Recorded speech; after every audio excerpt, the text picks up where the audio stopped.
Hi friends, అందరికీ welcome to NCERT in Telugu channel. ఈ plus course మీ అందరికీ బాగా ఉపయోగపడుతుంది అని అనుకుంటున్నాను.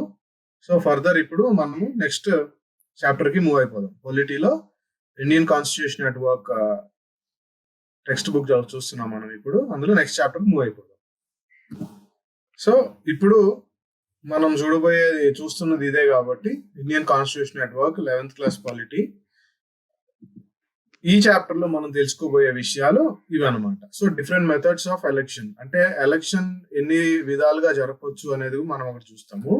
ఆ తర్వాత ఏ విధమైన సిస్టమ్ ని ఇండియా అడాప్ట్ చేసుకుంది, అంటే మన భారతదేశంలో ఎన్నికలు ఏ విధంగా జరుగుతాయి అనేది మనం అది కూడా చూద్దాము. ఆ తర్వాత ఫ్రీ అండ్ ఫెయిర్ ఎలక్షన్స్, అంటే నిష్పక్షపాతమైన, ప్రతి ఒక్కరికి ఆలోచించి ఓటు వేయడానికి స్వేచ్ఛ ఇచ్చే ఒక ఎలక్షన్, తర్వాత నిష్పక్షపాతంగా జరిగే ఒక ఎన్నికల ప్రక్రియని మనం ఇప్పుడు అర్థం చేసుకుందాం. ఆ తర్వాత ఎలక్టోరల్ రీఫార్మ్స్ గురించి కూడా మనం తెలుసుకుందాం.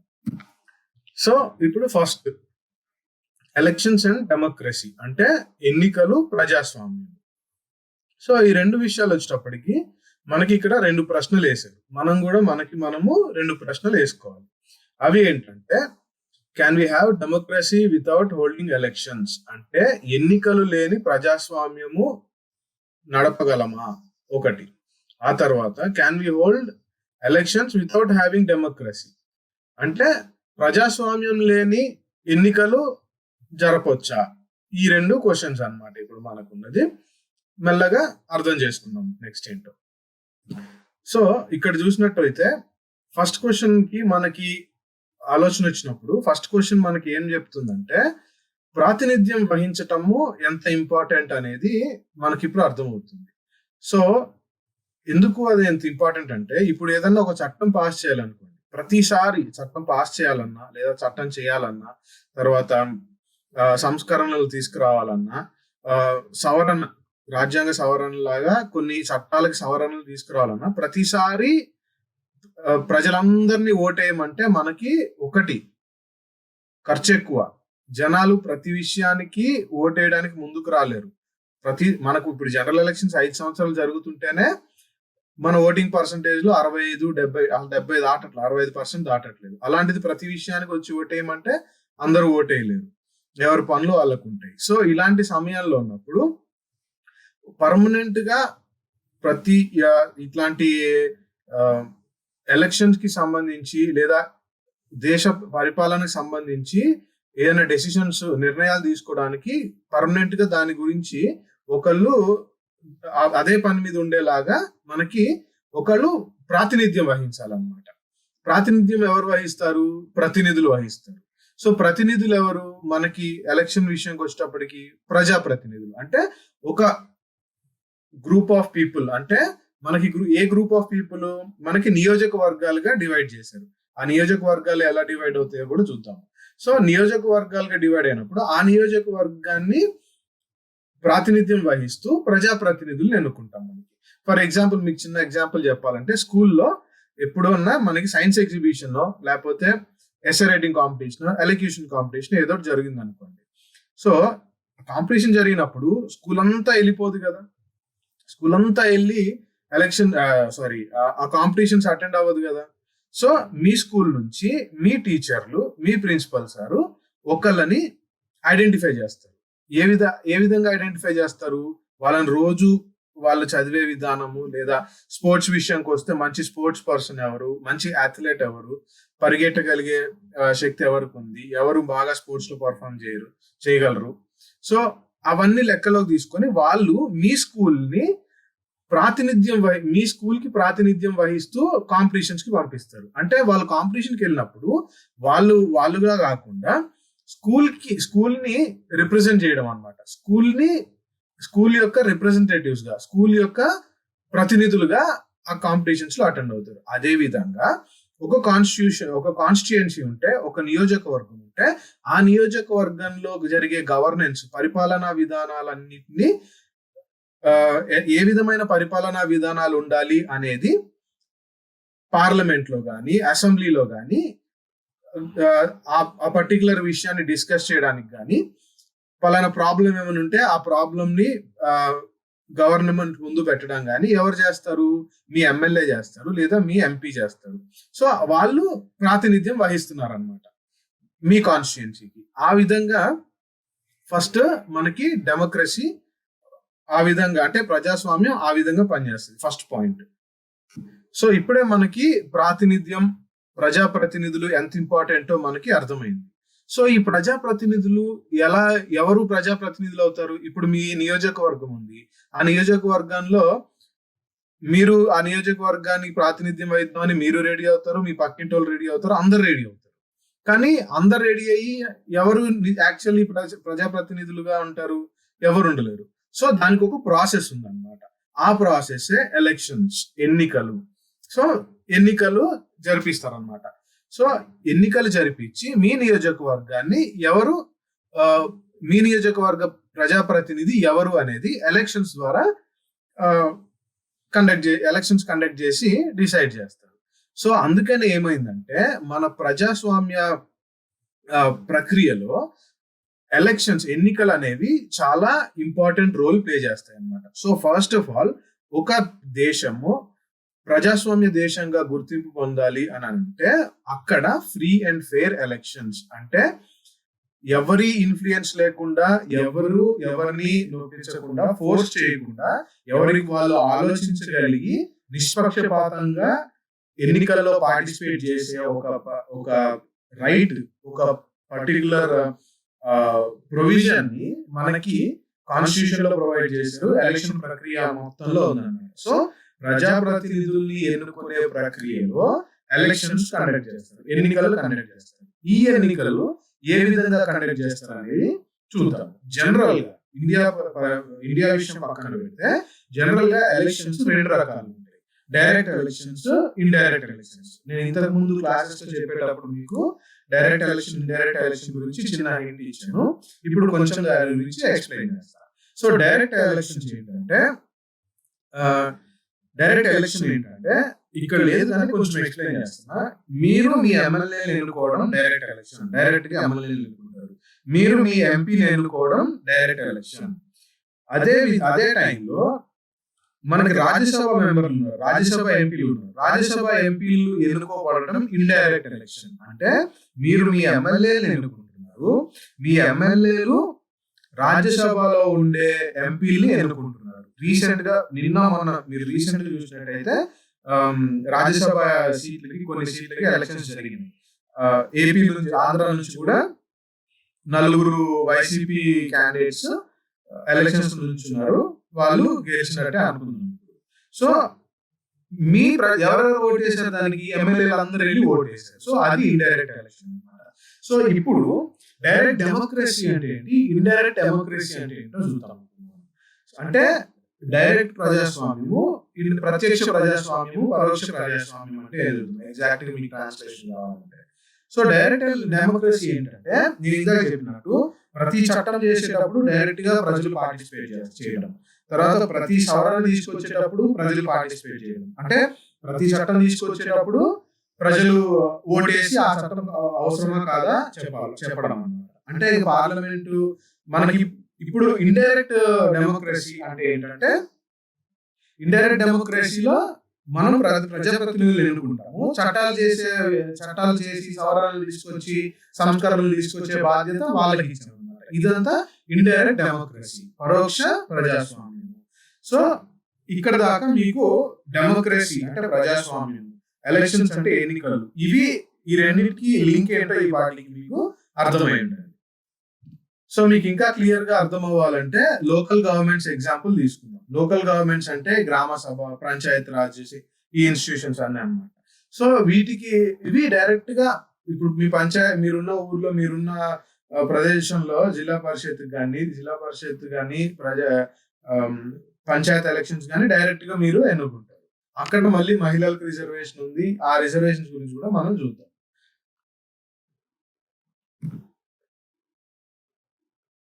సో ఇప్పుడు మనకు అర్థం అవ్వాల్సింది ఏంటి, మనకి ఎన్ని కోట్ల మంది జనాభా, అన్ని కోట్ల మంది జనాభా ఉన్నప్పుడు ఈ డైరెక్ట్ డెమోక్రసీ అంటే ప్రత్యక్ష ప్రజాస్వామ్యము చేపట్టగలమా, ఎంత ఖర్చుతో కూడిన విషయం మీరు ఒకసారి ఆలోచించండి. అంటే ప్రతిసారి సవరణ తీసుకొచ్చినప్పుడు జనాలందరూ కలిసి వెళ్ళి ఓటేయడం, ప్రతి చట్టం తీసుకొచ్చినప్పుడు జనాలందరూ ఓటేయడం, అలాంటి అలాంటిది మనకి సరిగ్గా ప్రాక్టికల్ గా వ్యవహారికంగా మనం అది చేయలేము. కాబట్టి పీపుల్స్ రిప్రజెంటేటివ్స్ అంటే ప్రజాప్రతినిధుల ద్వారా పరిపాలన కొనసాగించాలి అని కాన్స్టిట్యూషన్ చేసిన పెద్దలు డిసైడ్ చేశారనమాట. ఆ విధంగా మనకి ఈ పబ్లిక్ రిప్రజెంటేటివ్స్ అంటే పీపుల్స్ రిప్రజెంటేటివ్స్ ప్రజాప్రతినిధుల ద్వారా ప్రభుత్వాలు నడపబడుతున్నాయి, ఎన్నికల్లో జరగబడుతున్నాయి, లెజిస్లేషన్స్ వస్తున్నాయి. ఆ విషయం గుర్తుపెట్టుకోండి.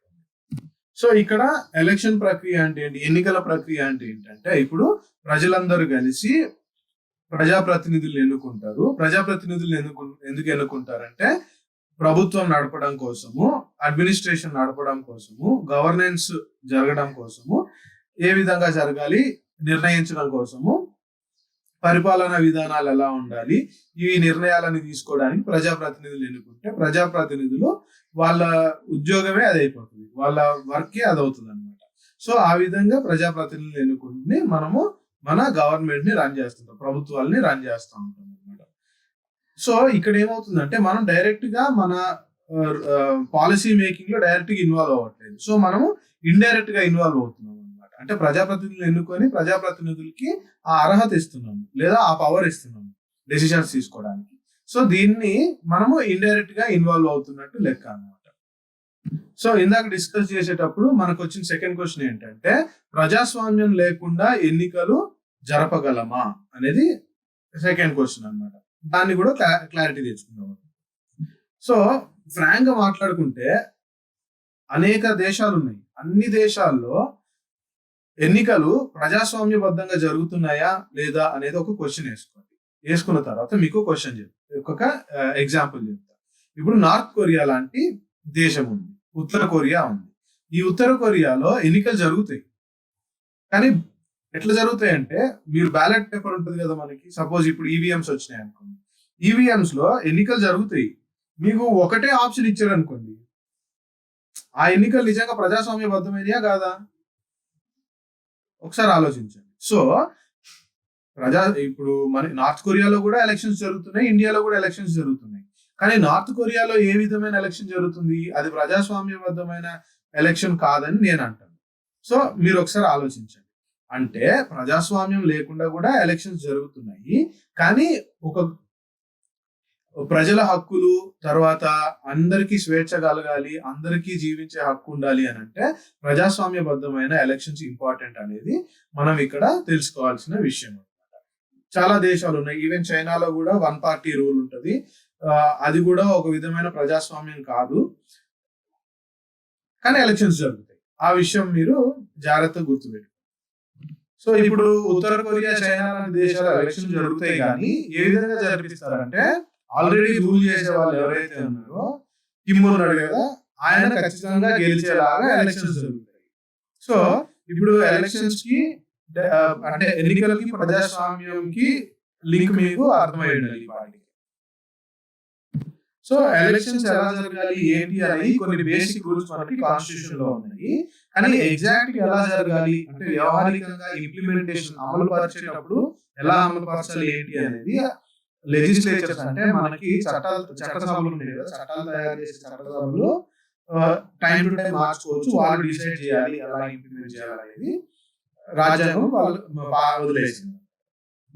సో బేసిక్ గా ఈ క్వశ్చన్ చేసుకోండి, అసలు మనం ఎన్నికలు జరపాలి, ప్రజాప్రతినిధులను ఎన్నుకోవాలి. ఈ క్వశ్చన్ చేసుకోండి. ఇక్కడ ఉన్న క్వశ్చన్స్ ఇవే. Who is eligible to vote అంటే ఓటు హక్కు ఎవరికి ఉంది, తర్వాత ఓటేసేది ప్రజాప్రతినిధులు కదా, ప్రజాప్రతినిధులుగా కంటెస్ట్ చేసే అంటే ప్రజాప్రతినిధులుగా ఉండడానికి నుంచునే ఆ ఎలిజిబిలిటీ ఏంటి అంటే దానికి అర్హత ఎలా ఉంటుంది. ఆ తర్వాత ఎలక్షన్స్ అని జరుగుతాయి కదా, ఈ ఎలక్షన్స్ ని నిర్వహించేది ఎవరు, సూపర్విజన్ అంటే నిర్వహించడం, పర్యవేక్షణ అని అర్థం అనమాట. సో ఇవన్నీ వేసుకోండి. తర్వాత how do the voters choose their అంటే ఏ విధంగా మనం ప్రజాప్రతినిధుల్ని ఎన్నుకుంటాము అనేక నెక్స్ట్ ఉన్నాయి, ఏ విధాలుగా ఉంటాయి. ఫస్ట్ పాస్ట్ ది పోస్ట్ అని ఒకటి ఉంది, ప్రపోర్షనల్ రిప్రజెంటేషన్ అని ఒకటి ఉంది. అది నేను తర్వాత మన చాప్టర్ డిస్కస్ చేద్దాం. How are the votes to be counted and represented, ఏ విధంగా ఓట్ల లెక్కింపు జరగాలి. సో ఈ క్వశ్చన్స్ అన్ని వేసుకున్నప్పుడు మనం ఫర్దర్ చాప్టర్కి వెళ్ళే కొద్దీ మీకు క్లారిటీ వస్తుంది. So next, election system in India, అంటే ఇప్పుడు ఎన్నికలు ఏ విధంగా జరుగుతాయి ఇండియాలో అనేది చూద్దాం. మీకు ఇప్పుడు క్వశ్చన్ రావచ్చు, ఏ విధంగా జరిగేది ఏముందండి, మనం అందరం ఎలక్షన్ డేట్ ఇస్తాడు, పోలింగ్ డేట్ ఇస్తాడు, ఆ రోజు వెళ్ళి ఓట్ వేస్తాము, ఎక్కువ ఓట్లు వచ్చినాడు గెలుస్తాడు, అది మనం అనుకుంటున్నాం. కానీ మీరు క్లోజ్ గా అబ్జర్వ్ చేస్తే ఈ ఎలక్షన్ సిస్టమ్ లో కూడా అంటే ఎన్నికలు వ్యవహరించే విధానం కూడా వ్యవహారికంగా ఎలక్షన్స్ అనేక విధాలుగా జరపవచ్చు అనమాట. ఎన్ని విధాలుగా జరపవచ్చు అనేది మనం ఇప్పుడు చూద్దాం. మీకు జరిగే కొద్దీ తెలుస్తుంది అనమాట, ఎలక్షన్స్ ఇన్ని విధాలుగా ఉంటాయా అనేది మీకు అర్థమవుతుంది. సో ఎన్నికలు జరిగే విధానాలు ఎట్లుంటాయంటే, కొన్ని విధానాలు ఇప్పుడు మనం చూసాం కదా, నార్త్ కొరియాలో కూడా ఎన్నికలు జరుగుతున్నాయి, కానీ ఏ విధంగా ఉంది, ఒకలే గెలిచే విధానంగా ఉంది. అదే విధంగా మెజారిటీ ఉండే వాళ్ళు గెలిచే విధంగా కొన్ని ఎలక్షన్ ప్రక్రియలు ఉంటాయి. ఆ తర్వాత పెద్ద పార్టీల్లో నుంచి వచ్చే వాళ్ళు ఎక్కువ సీట్లు గెలిచేలాగా కొన్ని ప్రక్రియలు ఉంటాయి అన్నమాట. సో ఆ విధంగా చాలా రకాలుగా ఉన్నాయి. సో ఇప్పుడు మనం చూడబోయేది ఏంటంటే first past the post system అంటే మనము ఇప్పుడు ప్రస్తుతము మన భారతదేశంలో మనకి జరిగే ఎన్నికలు, అంటే ఎమ్మెల్యేలకి జరిగే ఎన్నికలు, ఎంపీకి జరిగే ఎన్నికలు ఉంటాయి కదా, వీటన్నిటిలో మనం పాటించే విధానము ఫస్ట్ పాస్ట్ ద పోస్ట్ అన్నమాట. సో దీన్ని నేను మీకు క్లియర్ గా ఎగ్జాంపుల్ ద్వారా ఎక్స్ప్లెయిన్ చేస్తాను, వినండి. So first past the post system అంటే ఏంటో ఇప్పుడు మనం చూద్దాం. First past the post system లో జనరల్ గా ఇప్పుడు మీకు చెప్పేది ఏంటంటే 100 మంది ఉన్నారు. సో 100 మంది ఎన్నికల్లో ఇద్దరు క్యాండిడేట్స్ కి ఓట్లు వేయాలన్నమాట. సో ఇద్దరు క్యాండిడేట్స్ కి ఓట్లు వేయాలన్నప్పుడు, ఇద్దరికే ఓట్లు వేయాలి అన్నప్పుడు జనరల్ గా ఎవరు విన్ అవుతారు, మనకి 51 వచ్చిన వాళ్ళు విన్ అవుతారు. అంటే మెజారిటీ మార్క్ దాటాడు అనమాట. అంటే మెజారిటీ మార్క్ ఏంటి, 51. సో మెజారిటీ మార్క్ రావాలి, లేదా మెజారిటీ మార్క్ అంటే ఎక్కువ వచ్చినోడు గెలిచినట్టు. 100 ఓట్లు వచ్చినాయి ఒకటికి, ఇద్దరు క్యాండిడేట్స్ ఉన్నప్పుడు 100 మంది ఇద్దరు క్యాండిడేట్స్ కి ఓట్లు వేసినప్పుడు యూజువల్లీ 51 లేదా 51 కంటే ఎక్కువ వచ్చిన వాళ్ళు గెలిచినట్టు అనమాట. కానీ మన భారతదేశంలో ఒక నియోజకవర్గంలో ఎంతమంది క్యాండిడేట్లు నుంచి ఉంటారు, కనీసం అంటే 9-10 క్యాండిడేట్లు నుంచి ఉంటారు. మెయిన్ పార్టీల నుంచి కొంతమంది నుంచి ఉంటారు, ఇండిపెండెంట్ క్యాండిడేట్స్ ఉంటారు, చిన్న పార్టీస్ ఉంటాయి, కొన్నిసార్లు అయితే ఆ ఎలక్షన్స్ కోసమే పుట్టిన పార్టీలు కూడా ఉంటాయి అన్నమాట. సో అలాంటి సిచ్యువేషన్ లో ఉన్నప్పుడు ఇక్కడ జనరల్ కండిషన్ ఏంటి, 100 మంది ఓట్లు వేసినప్పుడు 51 కంటే ఎక్కువ వచ్చిన వాళ్ళు గెలిచినట్టు. కానీ ఈ సిచ్యువేషన్ లో ఏమవుతుందంటే, మనం ఇక్కడ ఎగ్జాంపుల్ గా ముగ్గురిని తీసుకుందాం. సో ఒకరికి 40 వచ్చినాయి, ఇంకొకరు 30 వచ్చినాయి, ఇంకొకరు 30 ఓట్స్ వచ్చినాయి. సో ఈ సిచ్యువేషన్ లో ఎవరు గెలిచినట్టు, ఈ 40 ఓట్స్ వచ్చినాయన గెలిచినట్టు. కానీ నిజంగా యాక్చువల్లీ చెప్పాలనంటే 100 ఓట్లలో 100 మంది ఓట్లు వేసినప్పుడు ఎవరు గెలిచి ఉండాలి, ఎవరికైతే 51 ఓట్లు వచ్చినాయో గెలిచి ఉండాలి. కానీ ఇక్కడ ఏమైందంటే 51 అంటే మెజారిటీ మార్క్ దాటకపోయినా గానీ ఈ 40 ఓట్లు ఎవరికైతే వచ్చాయో ఆయన గెలిచినట్టు డిక్లేర్ చేస్తున్నారు. ఎంత మెజారిటీ వచ్చింది, సెకండ్ ఆయన కంటే ఎంత ఎక్కువ ఉన్నాడు, 10 ఓట్ల మెజారిటీతో ఈయన గెలిచాడు. కానీ లెక్క ప్రకారం మెజారిటీ మార్క్ అంటే 51 దాటారా, లేదు. సో దీన్ని ఇంకో విధంగా మీకు ఎక్స్ప్లెయిన్ చేస్తాను. ఇప్పుడు ఈ 100 మందిలో 40 మంది పార్టీ ఏ, బిసి అనుకోండి, పార్టీ ఏకి 40 మంది ఓటేశారు అంటే 60 మంది ఏకి ఓటేయలేదనే కదా లెక్క. అంటే 60 మంది ఆ క్యాండిడేట్ ని రిజెక్ట్ చేసినట్టేగా లెక్క. అంటే మీరు ఈ ఆలోచన మీకు ఎందుకు చెప్తున్నాను అంటే, నెక్స్ట్ ప్రపోర్షనల్ రిప్రజెంటేషన్ వచ్చినప్పుడు మీకు అర్థమవుతుంది. ఇంకోటి ఏంటంటే, మన ఎలక్షన్స్ ఎంతవరకు కొంత అన్జస్టిఫైడ్ కూడా అర్థమవుతుంది అనమాట. కొంతవరకు న్యాయం కాదనే చెప్పుకోవాలన్నమాట. సో ఇవన్నీ ఎలక్టోరల్ రిఫార్మ్స్ గురించి రాసేటప్పుడు మీరు ఇవి రాయొచ్చు. సో ఇక్కడ 40 మంది ఈయనకి వేశారు, కానీ ఈయన గెలిచాడని డిక్లేర్ చేస్తున్నాం. ప్రతి ఎలక్షన్ అంతే, ప్రతి నియోజకవర్గంలో అంతే. కానీ 60 మంది ఈయనని కాదన్నారని మనకు తెలిసింది కదా ఇక్కడ. సో ఈ లెక్క ప్రకారము ఆ పర్టికులర్ క్యాండిడేట్ గెలిచాడు అనడం న్యాయమా కాదా, ఒకసారి మీరు ఆలోచించండి. నేను ఇక్కడ చాలా క్లియర్ గా ఎక్స్ప్లెయిన్ చేశా. ఇక్కడ అన్ని కొంచెం కాంప్లికేటెడ్ నంబర్స్ ఉన్నాయి. మీరు ఒకవేళ చదువుకోగలిగితే చదివి అర్థం చేసుకోండి. కాన్సెప్ట్ మాత్రం ఇదే సింపుల్ గా. సో ఇప్పుడు ఇది ఇది ఇట్లా ఉన్నప్పుడు కొంచెం నేను ఈ చార్ట్ లోకి వెళ్దాం. ఈ చార్ట్ లోకి మనం ఇప్పుడు అర్థం చేసుకుందాం. ఈ కింద చార్ట్ లో ఈ 1984 లో జరిగిన ఎలక్షన్స్ అన్నమాట. సో 1984 లో ఏం జరిగిందంటే కాంగ్రెస్ పార్టీకి ఓట్ పర్సంటేజ్ అంటే దేశం మొత్తంలో ఓటేసింది 48% మందే. కానీ 543 సీట్స్ లో 415 సీట్స్ ఇంతవరకు భారతదేశ చరిత్రలో అంత మెజారిటీ ఎవరికి రాలేదు. అది గుర్తుపెట్టుకోండి. ఆయన అంటే ఓట్ పర్సంటేజ్ వాళ్ళకి వచ్చింది 48%. కానీ ఎన్ని సీట్లు వాళ్ళు గెలుచుకున్నారు అసెంబ్లీ పార్లమెంట్ లో? 415 సీట్లు. ఓటు పర్సంటేజ్ 50 కూడా లేదు లెక్క ప్రకారం. కానీ 543లో 415 అంటే ఎన్ని సీట్లు గెలుచుకున్నట్టు? సో మీరు ఆలోచించండి. సో ఇది first past the post system లో ఉన్న ఒక డిసడ్వాంటేజ్. కానీ ఇప్పటికీ మనము అదే పాటిస్తాం. మీరు కావాలంటే మీ నియోజకవర్గంలో క్యాండిడేట్ ఎలక్షన్ లిస్ట్ ఓపెన్ చేయండి. మీ నియోజకవర్గంలో జరిగిన ఎలక్షన్ ఓట్ పర్సంటేజ్ చూడండి, పార్టీ వైజ్ లేదా క్యాండిడేట్ వైజ్ ఎన్ని ఓట్లు వచ్చినాయి చూడండి. నాకు తెలిసినంత వరకు ఏ క్యాండిడేట్ గెలిచిన ఏ క్యాండిడేట్ కి 50 కంటే ఎక్కువ ఓట్లు ఉండవు, 50 కంటే తక్కువ ఓట్లు, 50% కంటే తక్కువ ఓట్లే ఉంటాయి. కానీ ఆయనే గెలిచి ఉంటాడు. So first past the post system లో ఉన్న డిసడ్వాంటేజ్ అది. First past the post system concept ఇదే అనమాట. మీకు ఇప్పటిదాకా ఎక్స్ప్లెయిన్ చేశా కదా, ఇది first past the post system. First past the post అని ఎందుకు అన్నారంటే, ఒక జనరల్ గా పోస్ట్ లాగా ఒక మార్క్ పెడితే ఎవడు ఫస్ట్ వచ్చాడు వాడే గెలిచినట్టు అని లెక్క అనమాట. పోస్ట్ అంటే ఒక పోల్ లేదా ఒక ఫినిష్ లైన్ అనుకోండి. ఆ ఫినిష్ లైన్ లో ఎవడైతే ఫస్ట్ వచ్చి తగులుతాడు వాడు గెలిచినట్టు. వాడి వెనకాల ఎంత మంది బెటర్ క్యాండిడేట్స్ ఉన్నా వాడి వెనకాల ఎంత ఉన్నా గానీ first past the post system లో ఫస్ట్ ఎవడైతే కంప్లీట్ చేస్తాడో వాడు గెలిచినట్టు.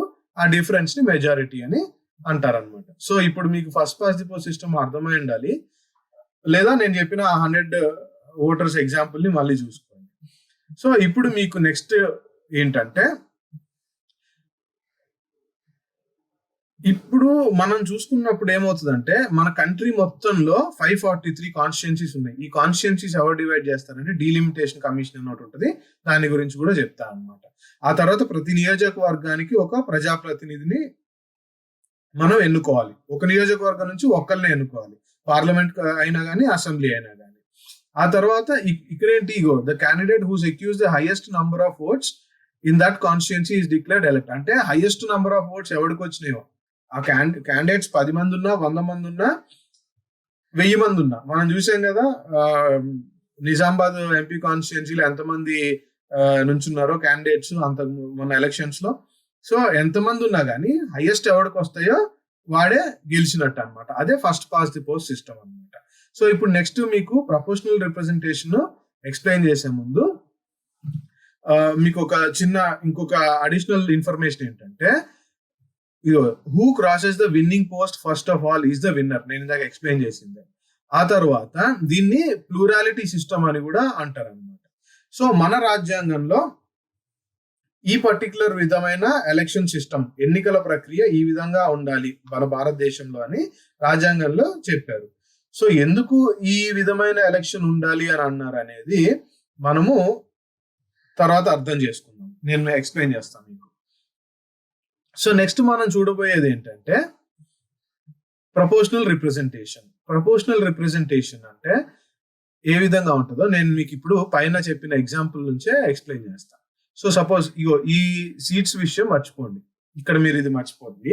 ఇప్పుడు కాంగ్రెస్ పార్టీ ఉంది. కాంగ్రెస్ పార్టీకి 48% ఆఫ్ ఓట్స్ వచ్చినాయి అన్నమాట. సో ఈ ప్రపోర్షనల్ రిప్రజెంటేషన్ లో వాళ్ళకి ఎలా ఉంటది అనేది ఇప్పుడు మీకు ఎక్స్ప్లెయిన్ చేస్తాను. సో ఇప్పుడు వినండి. సో ఇక్కడ ఏమైందంటే కాంగ్రెస్ పార్టీకి 48.0% ఓట్స్ వచ్చినాయి. సో లెక్క ప్రకారం చూసుకుంటే అంటే ప్రపోర్షనల్ రిప్రజెంటేషన్ ప్రకారము వీళ్ళకి ఎన్ని సీట్లు వచ్చే అర్హత ఉంది? ఈ 543లో 48% ఎంత? 260.64. సో 260 దగ్గరలో అన్ని సీట్లు వస్తాయి అన్నమాట. సో ప్రపోర్షనల్ రిప్రజెంటేషన్ లో ఇక్కడ అన్నిటికీ అంతే జరుగుతుంది. ఇప్పుడు ఏజీపీ అనే పార్టీ ఉంది, అకాలీదళ్ అనే పార్టీ ఉంది, వీళ్ళకి 1% ఓట్స్ వచ్చినాయి. అంటే టోటల్ నెంబర్ ఆఫ్ సీట్స్ లో 1% రిప్రజెంటేషన్ కూడా వీళ్ళ దగ్గర నుంచి ఉంటుంది అనమాట. సో ఇందులో 1% అంత ఎంత 5.43. సో ఏజీపీ నుంచి కూడా 5.4 దగ్గరలో ఉన్న క్యాండిడేట్స్ ఎంపీలు అవుతారు, ఎన్నుకోబడతారు అనమాట. సో అది ప్రపోర్షనల్ రిప్రజెంటేషన్. అంటే ఎంత పర్సెంట్ ఏ పార్టీకి అయితే ఎంత పర్సెంట్ ఓటు వస్తుందో అంత పర్సెంటేజ్ సీట్లలో కూడా అంతే శాతం రిప్రజెంటేషన్ ఉంటుంది పార్లమెంట్ లో కానీ అసెంబ్లీలో కానీ. దాన్ని ప్రపోర్షనల్ రిప్రజెంటేషన్ అంటారు. నేను మీకు మళ్ళీ ఎగ్జాంపుల్ ద్వారా చూపిస్తాను. సో నెక్స్ట్ ఫర్దర్ వెళ్లే ముందు ప్రపోర్షనల్ రిప్రజెంటేషన్ అంటే తెలుగులో ఏమంటారంటే దమాసా ప్రాతినిధ్యం అన్నమాట. దమాసా ప్రాతినిధ్యం దాని మీనింగ్ నేను చెప్పడం మర్చిపోయా స్టార్టింగ్ లో. సో ఆ విధమైన ప్రాతినిధ్యం అన్నమాట. సో ఇక్కడ ఏమవుతుంది అని అంటే ఇప్పుడు మనం అర్థం చేసుకుందాం. ఇప్పుడు సపోజ్ 100 సీట్లు ఉన్నాయి అనుకోండి. 100 సీట్లకి 4 పోటీ చేస్తున్నారు. అంటే 4 పార్టీల నుంచి పోటీ చేస్తున్నారు. Party A, party B, party C, party D 4 పోటీ చేస్తున్నారు. సో ఇప్పుడు ఈ 100 సీట్లు ఉన్నాయి. టోటల్ పాపులేషన్ లెక్కల్ని మనము శాతంలో చూద్దాము. సో పార్టీ ఏకి మొత్తం పాపులేషన్ మొత్తం ఎంత ఉందో అనేది పక్కన పెట్టండి. మొత్తం ఓటేసిన వాళ్ళలో మొత్తము 40% పార్టీ ఏకి వచ్చినాయి. పార్టీ బికి 25% ఓట్లు వచ్చినాయి. పార్టీ సికి 20% ఓట్లు వచ్చినాయి. పార్టీ డికి 15% ఓట్లు వచ్చినాయి అన్నమాట. సో 100 సీట్లకు జరిగిన ఈ పోటీలో ఏకి 40% ఓట్లు వచ్చినాయి కాబట్టి వాళ్ళకి ఈ 100 సీట్లలో 40 సీట్లకి ప్రాతినిధ్యం వహిస్తారు. 40 సీట్లకి ఏ పార్టీ నుంచి ప్రాతినిధ్యం వహిస్తారు. అదే విధంగా బి పార్టీకి 25% సీట్లు వచ్చినాయి కాబట్టి 25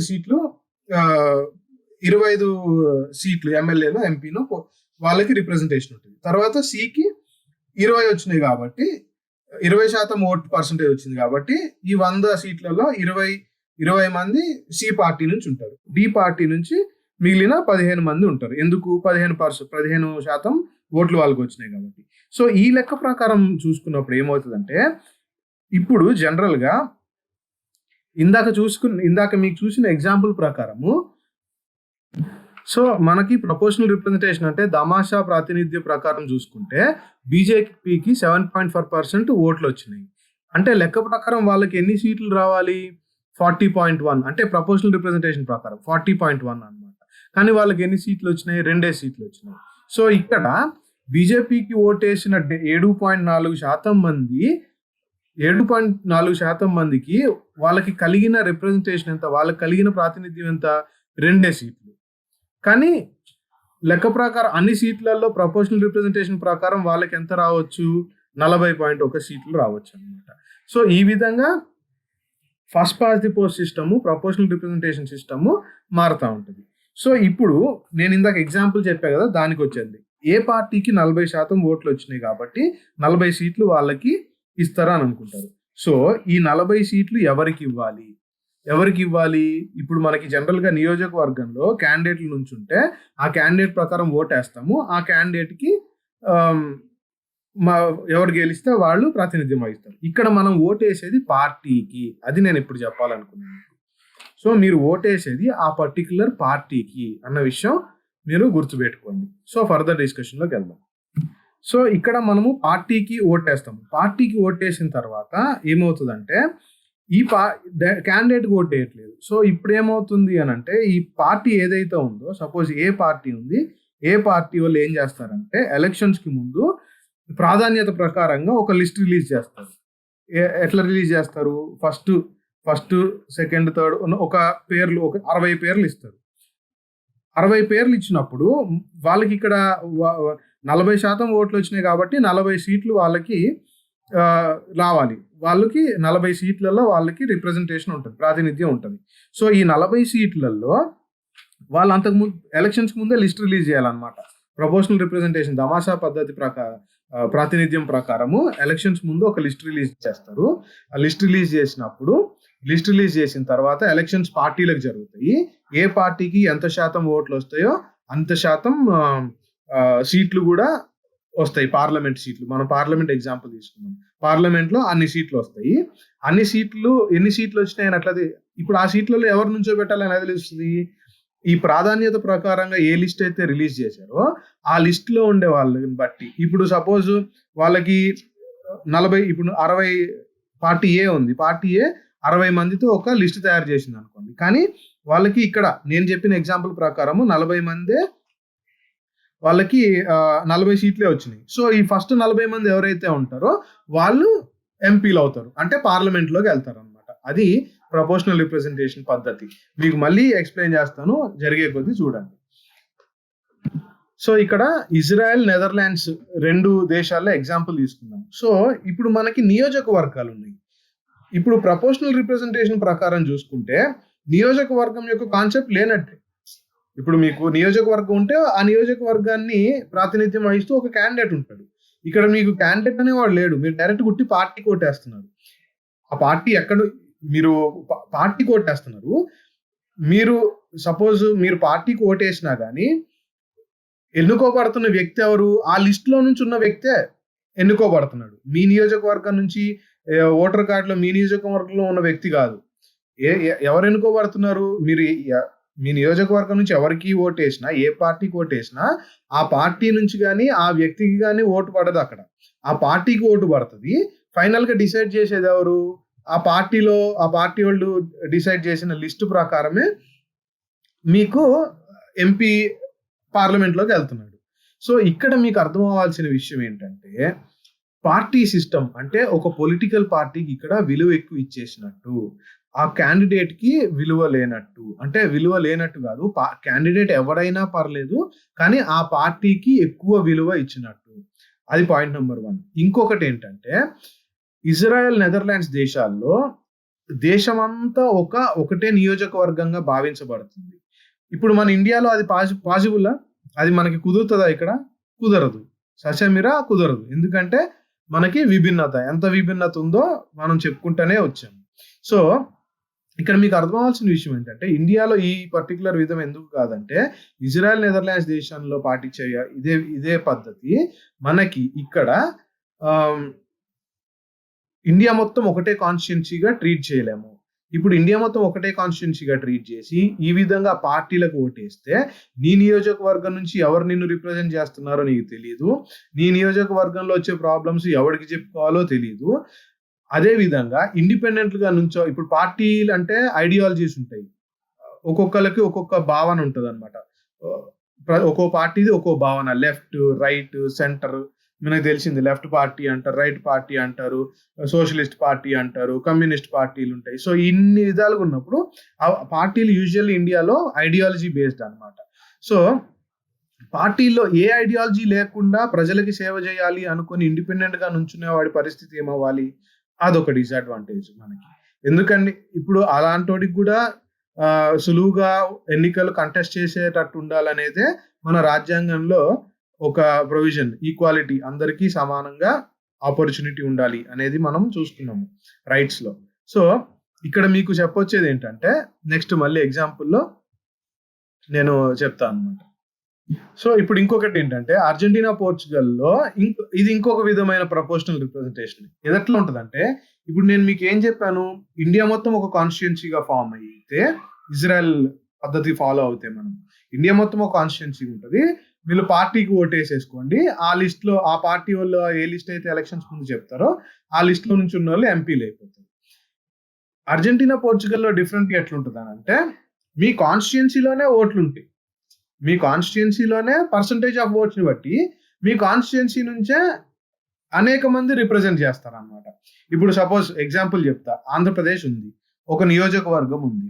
ఆ నియోజకవర్గంలో ఏ నియోజకవర్గం తీసుకుందాము, అందులో ఒక పార్టీకి చెందిన వ్యక్తికి 40% ఓట్లు వచ్చాయి అనుకోండి. ఆ తర్వాత ఇంకో పార్టీకి చెందిన వ్యక్తికి 30% ఓట్లు వచ్చాయి అనుకోండి. సో అక్కడ కూడా మళ్ళీ పర్సంటేజ్ ప్రకారము ప్రతినిధులను ఎన్నుకుంటారు. ఈ 2 విషయాల్లో ఏం జరుగుతుందంటే, మీరు పార్టీకి ఓటేస్తున్నారు తప్ప క్యాండిడేట్ కి కాదు అన్న విషయాన్ని గుర్తుపెట్టుకోండి. సో ఒకవేళ ఇండియన్ కాంటెక్స్ట్ లో తీసుకుంటే, ఒకవేళ మీరు క్యాండిడేట్ కి ఓటు వేయలేకపోతుంటే, ఆ క్యాండిడేట్ ఇప్పుడు మీ కాన్స్టిట్యున్సీని రిప్రజెంట్ చేసి ప్రాతినిధ్యం వహిస్తున్న వ్యక్తిని మీరు చూస్ చేసుకోలేరు. అలాంటప్పుడు కాన్స్టిట్యుయెన్సీలో మీ నియోజకవర్గంలో జరుగుతున్న ప్రాబ్లమ్స్ లేదా ఏమన్నా గ్రీవెన్సెస్ ఏమన్నా ఉంటే అవి చెప్పుకోవడానికి ఎవరి దగ్గరికి వెళ్ళాలి? ఒక వ్యక్తి మిమ్మల్ని రిప్రజెంట్ చేయట్లేనప్పుడు ఎవరి దగ్గరికి వెళ్ళి మీ ప్రాబ్లమ్స్ చెప్పుకుంటారు నియోజకవర్గంలో? లేదా ఎవరు మీ నియోజకవర్గ ప్రాబ్లమ్స్ సాల్వ్ చేస్తారు? సో ఇవన్నీ ప్రాబ్లమ్స్ వస్తాయని చెప్పి మనకి ప్రపోర్షనల్ రిప్రజెంటేషన్ అనే వ్యవస్థని మనోళ్ళు ఇంప్లిమెంట్ చేయలేదు. ప్లస్ ఇప్పుడు మీరు విన్నారు కదా, మీరు విన్నా కూడా మీకు చిన్న చిన్న డౌట్స్ ఉంటాయి. ఎంత కాంప్లెక్స్ ఉందో మీరు అర్థం చేసుకోండి. 1947లో ఇండియాలో ఉన్న పరిస్థితి, ఇండియాలో ఉన్న ఎడ్యుకేషన్ ప్రకారం చూసుకుని జనాలకు ఈ విధమైన ఎక్స్ప్లెనేషన్ ఇస్తే జనాలు అర్థం చేసుకొని ఏ విధంగా అర్థం చేసుకోగలరు? అర్థం చేసుకునే పరిస్థితులు కూడా అప్పుడు లేవు. ఎడ్యుకేషన్ ఎక్కువ లేదు కాబట్టి. ఇంత తెలిసి కూడా మనము ఇంత చదువుకొని ఇంత అర్థం చేసుకొని కూడా మనకి కన్ఫ్యూజన్ ఉంది.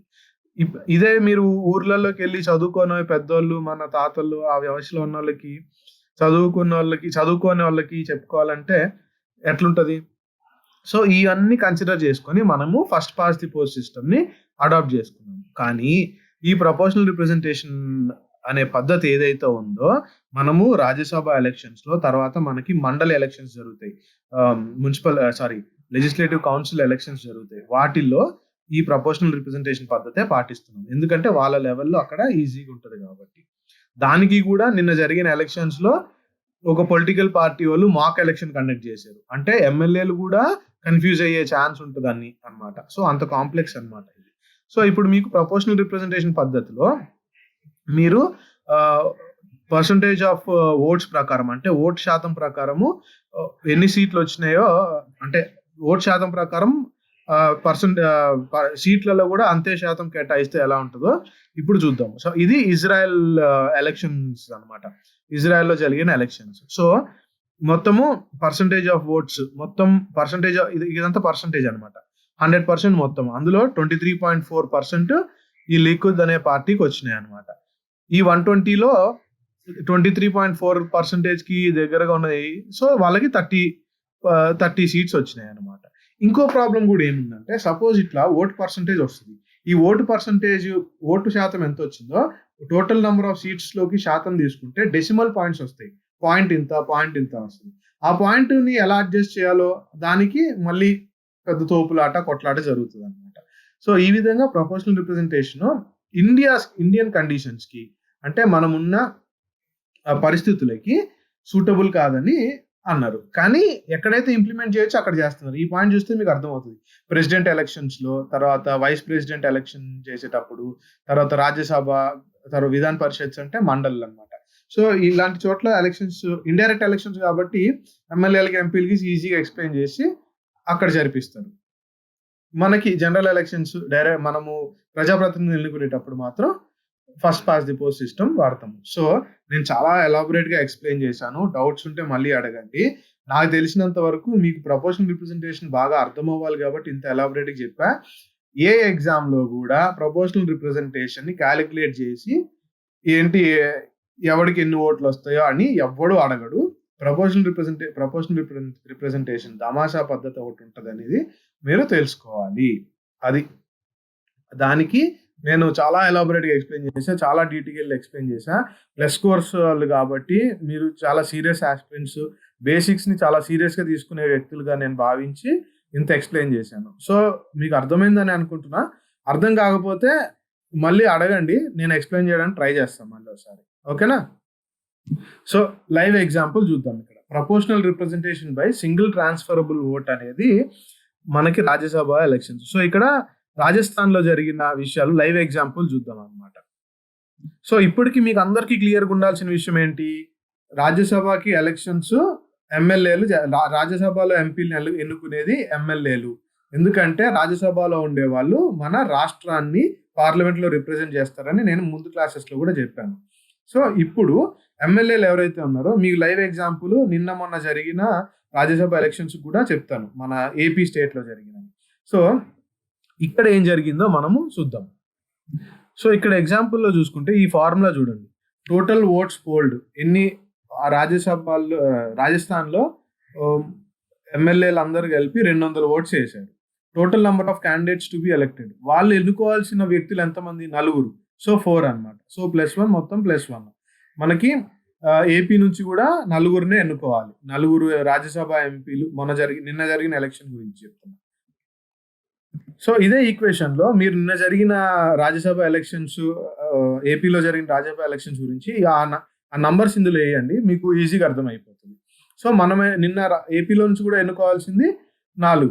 సో ఎంతమంది ఎమ్మెల్యేలు ఓటు వేశారు? కొంతమంది అటెండ్ అవ్వలేదు, కొన్ని ఇన్వాలిడ్ ఓట్స్ పోయినాయి. మొత్తానికి కొంతమంది వేస్తే ఒక రాజ్యసభకి కావాల్సిన, అంటే ఒక రాజ్యసభ సీటుకి కావాల్సిన లెక్క 34 అన్నమాట. ఎక్కడ? మనకి ఏపీలో. ఇక్కడ 40, ఏపీలో 34 ఎమ్మెల్యేలు కలిస్తే ఒక రాజ్యసభ ఎంపీకి అంటే ఓట్ వేయొచ్చు అనమాట. అంటే ఒక రాజ్యసభ ఎంపీ గెలవాలంటే 34 మెంబర్స్ ఎమ్మెల్యేలు ఓట్ వేయాలి. సో ఆ లెక్క ప్రకారం చూసుకుని మనకి నిన్న 4 ఏపీ నుంచి ఎలక్ట్ అయ్యారు. సో మీరు ఈ ఫార్ములా చూడండి, అసలు అవసరం లేదు, మీరు కాన్స్టిట్యూషన్ సంస్కరణలు ఏం తీసుకురావట్లేదు కాబట్టి తెలుసుకుంటే సరిపోతుంది అనమాట. సో ఇప్పుడు నెక్స్ట్ టాపిక్ ఏంటంటే, why did India adopt the first past the post system? అంటే ఈ పర్టికులర్ సిస్టమ్ని ఇండియా ఎందుకు అడాప్ట్ చేసుకుంది? ఫస్ట్ నేను ఇందాక ఎక్స్ప్లెయిన్ చేశా కదా, మోస్ట్ కాంప్లికేటెడ్ సిస్టమ్ అది. తర్వాత మనకి చూసుకున్నట్టయితే ఇజ్రాయెల్ లాంటి దేశం చిన్న దేశం, అది కరెక్ట్ తిప్పి కొడితే యూపీలో ఒక కాన్స్టిట్యుయెన్సీ లేదా యూపీలో 4 డిస్ట్రిక్ట్స్ కలిపి అంత కూడా ఉండదు. సో ఇజ్రాయెల్ లాంటి దేశాన్ని మొత్తాన్ని ఒక కాన్స్టిట్యుయెన్సీగా భావించడంలో అది ఈజీ. ఇండియా మొత్తాన్ని ఒక నియోజకవర్గంగా భావించి చేయలేము కాబట్టి, సో మనకు అది కరెక్ట్ కాదు. సబ్ కాంటినెంట్ ఉంది, తర్వాత అనేక రకమైన వర్గాల నుంచి ప్రాతినిధ్యం వహించాలి, తర్వాత జనాలకు ఎక్స్ప్లెయిన్ చేయాలి. ఇప్పుడు ఇంతసేపు ఎక్స్ప్లెయిన్ చేసా, నాకే డౌట్ వస్తుంది నేను మీకు అర్థమైందో లేదో అని. ఇది జనాలు వ్యవహారికంగా ఎట్లా అర్థం చేసుకోగలరు మీరు ఆలోచించండి. సో సింపుల్గా ఉంటుందని first past the post system మనం అడాప్ట్ చేసాం. సో ఇంకో విషయం ఏంటంటే, నేను మీకు ఎక్స్ప్లెయిన్ చేశా కదా, ప్రపోర్షనల్ రిప్రజెంటేషన్ విషయంలో ఎక్కువ ఇంపార్టెన్స్ పార్టీకి ఉంటుంది, క్యాండిడేట్కి పెద్ద ఇంపార్టెన్స్ ఉండదు. పార్టీలు ఇండియాలో విషయం ఎట్లా ఉంటుందంటే, పార్టీలు అన్ని ఐడియాలజీ బేస్డ్ అని మీకు ఆల్రెడీ చెప్పాను. సో ఇప్పుడు ఇన్ని సిద్ధాంతాలు, ఒక్కో పార్టీ ఒక్కో సిద్ధాంతాన్ని నమ్ముతుంది. లెఫ్ట్ పార్టీలు ఉన్నాయి, కమ్యూనిస్టులు ఉన్నాయి, సోషలిస్ట్ పార్టీలు ఉన్నాయి, రైట్ పార్టీలు ఉన్నాయి, లెఫ్ట్ సెంటర్ రైట్ సెంటర్ పార్టీలు ఉన్నాయి. ఈన్నప్పుడు ఏంటంటే, ఎక్కువ సిద్ధాంతాలను బేస్ చేసుకొని మన పార్టీలు ఉంటాయి కాబట్టి మన సిద్ధాంతాలకు ఓటేస్తాము. అక్కడ మనం ఒక పర్సన్కి ఓట్ వేయలేము అనమాట. సో మనకి ఇప్పుడున్న పరిస్థితి ప్రకారం ఫస్ట్ పాస్ట్ ది పోస్ట్ సిస్టంలో పార్టీని క్యాండిడేట్ని ఇద్దరిని బ్యాలెన్స్ చేసి ప్రజలు డిసైడ్ అయ్యి నిర్ణయాలు తీసుకోగలరు అన్న ఒక ఉద్దేశం కూడా ఫస్ట్ పాస్ట్ ది పోస్ట్ సిస్టంలో మనకు ఉంది. సో ఈ ఫస్ట్ పాస్ట్ ది పోస్ట్ సిస్టంలో అడ్వాంటేజ్ ఏంటంటే, నీ నియోజకవర్గానికి ఎవరు ప్రాతినిధ్యం వహిస్తున్నారో మీకు తెలుస్తుంది.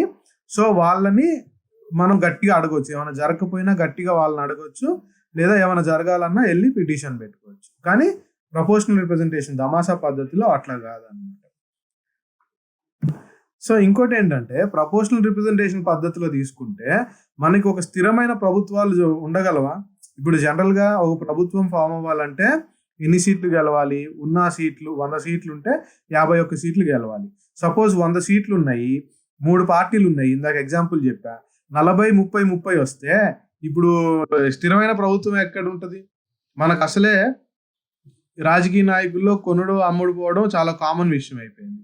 సో స్థిరమైన ప్రభుత్వం ఎక్కడ ఉంటుంది? ఇప్పుడు 40-30-30 ఉంటే 100 సీట్లున్న అసెంబ్లీలో అసలు ప్రభుత్వం ఎవడు ఫామ్ చేయగలడు? అర్థమైందా మీకు చెప్పింది నేను? సో అది కూడా ఒక ప్రాబ్లం అనమాట. సో ఇక్కడ ఎక్స్ప్లెయిన్ చేసిందంతా అదే, నేను ఇందాక మీకు ఎక్స్ప్లెయిన్ చేసింది సింపుల్గా ఎక్స్ప్లెయిన్ చేశాను. మీరు ఒకసారి చదువుకుంటే మీకు ఈజీగా అర్థమైపోతుంది. ఓకేనా? సో ఇది అనమాట, ఇది మనకి తమిళనాడులో జరిగిన ఎలక్షన్స్. ఇక్కడ చూడండి, వీళ్ళకి 6% సీట్లు, 5% ఓటు వచ్చింది, కానీ 1 సీటు కూడా గెలవలేదు. సో అట్లా ఉంటుంది అనమాట ఫస్ట్ పాస్ట్ ది పోస్ట్ సిస్టంలో. So first past the post సిస్టంలో ఏమైపోతుంది? సో స్థిరమైన ప్రభుత్వం కావడానికి ఏదైతే లార్జెస్ట్ పార్టీ ఉందో, ఎవరికైతే అత్యధికమైన అంటే మెజారిటీ మార్క్ దాటిన నంబర్స్ ఉంటాయో వాళ్ళు ప్రభుత్వం ఫామ్ చేస్తారు, లేదా హైయెస్ట్ మెజారిటీ మార్క్ దాటిన కోalition అంటే కోalitions అంటే సంకీర్ణ ప్రభుత్వాలు.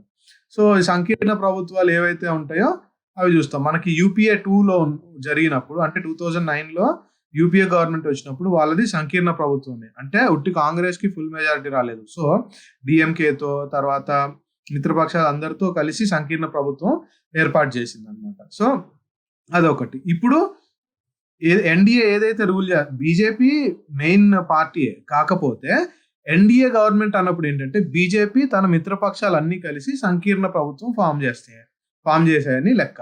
సో అది పాసిబుల్ అనమాట ఫస్ట్ పాస్ ది పోస్ట్ సిస్టంలో.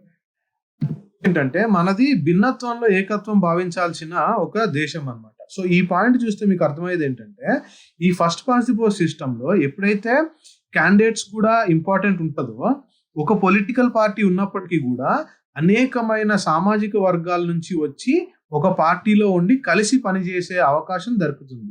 అదే ప్రపోర్షనల్ రిప్రజెంటేషన్ ఉందనుకోండి, ఏ సామాజిక వర్గం వాళ్ళు ఆ సామాజిక వర్గం వాళ్ళు అందరూ కలిసి ఒక పార్టీలా ఫామ్ అయిపోతారు. ఆ సామాజిక వర్గంలో ఉన్న ప్రజలందరూ వాళ్ళకు ఓటేస్తారు. సో సమాజంగా మనము డివైడ్ అయిపోతున్నాం అనమాట, బ్రేక్ అయిపోతాం.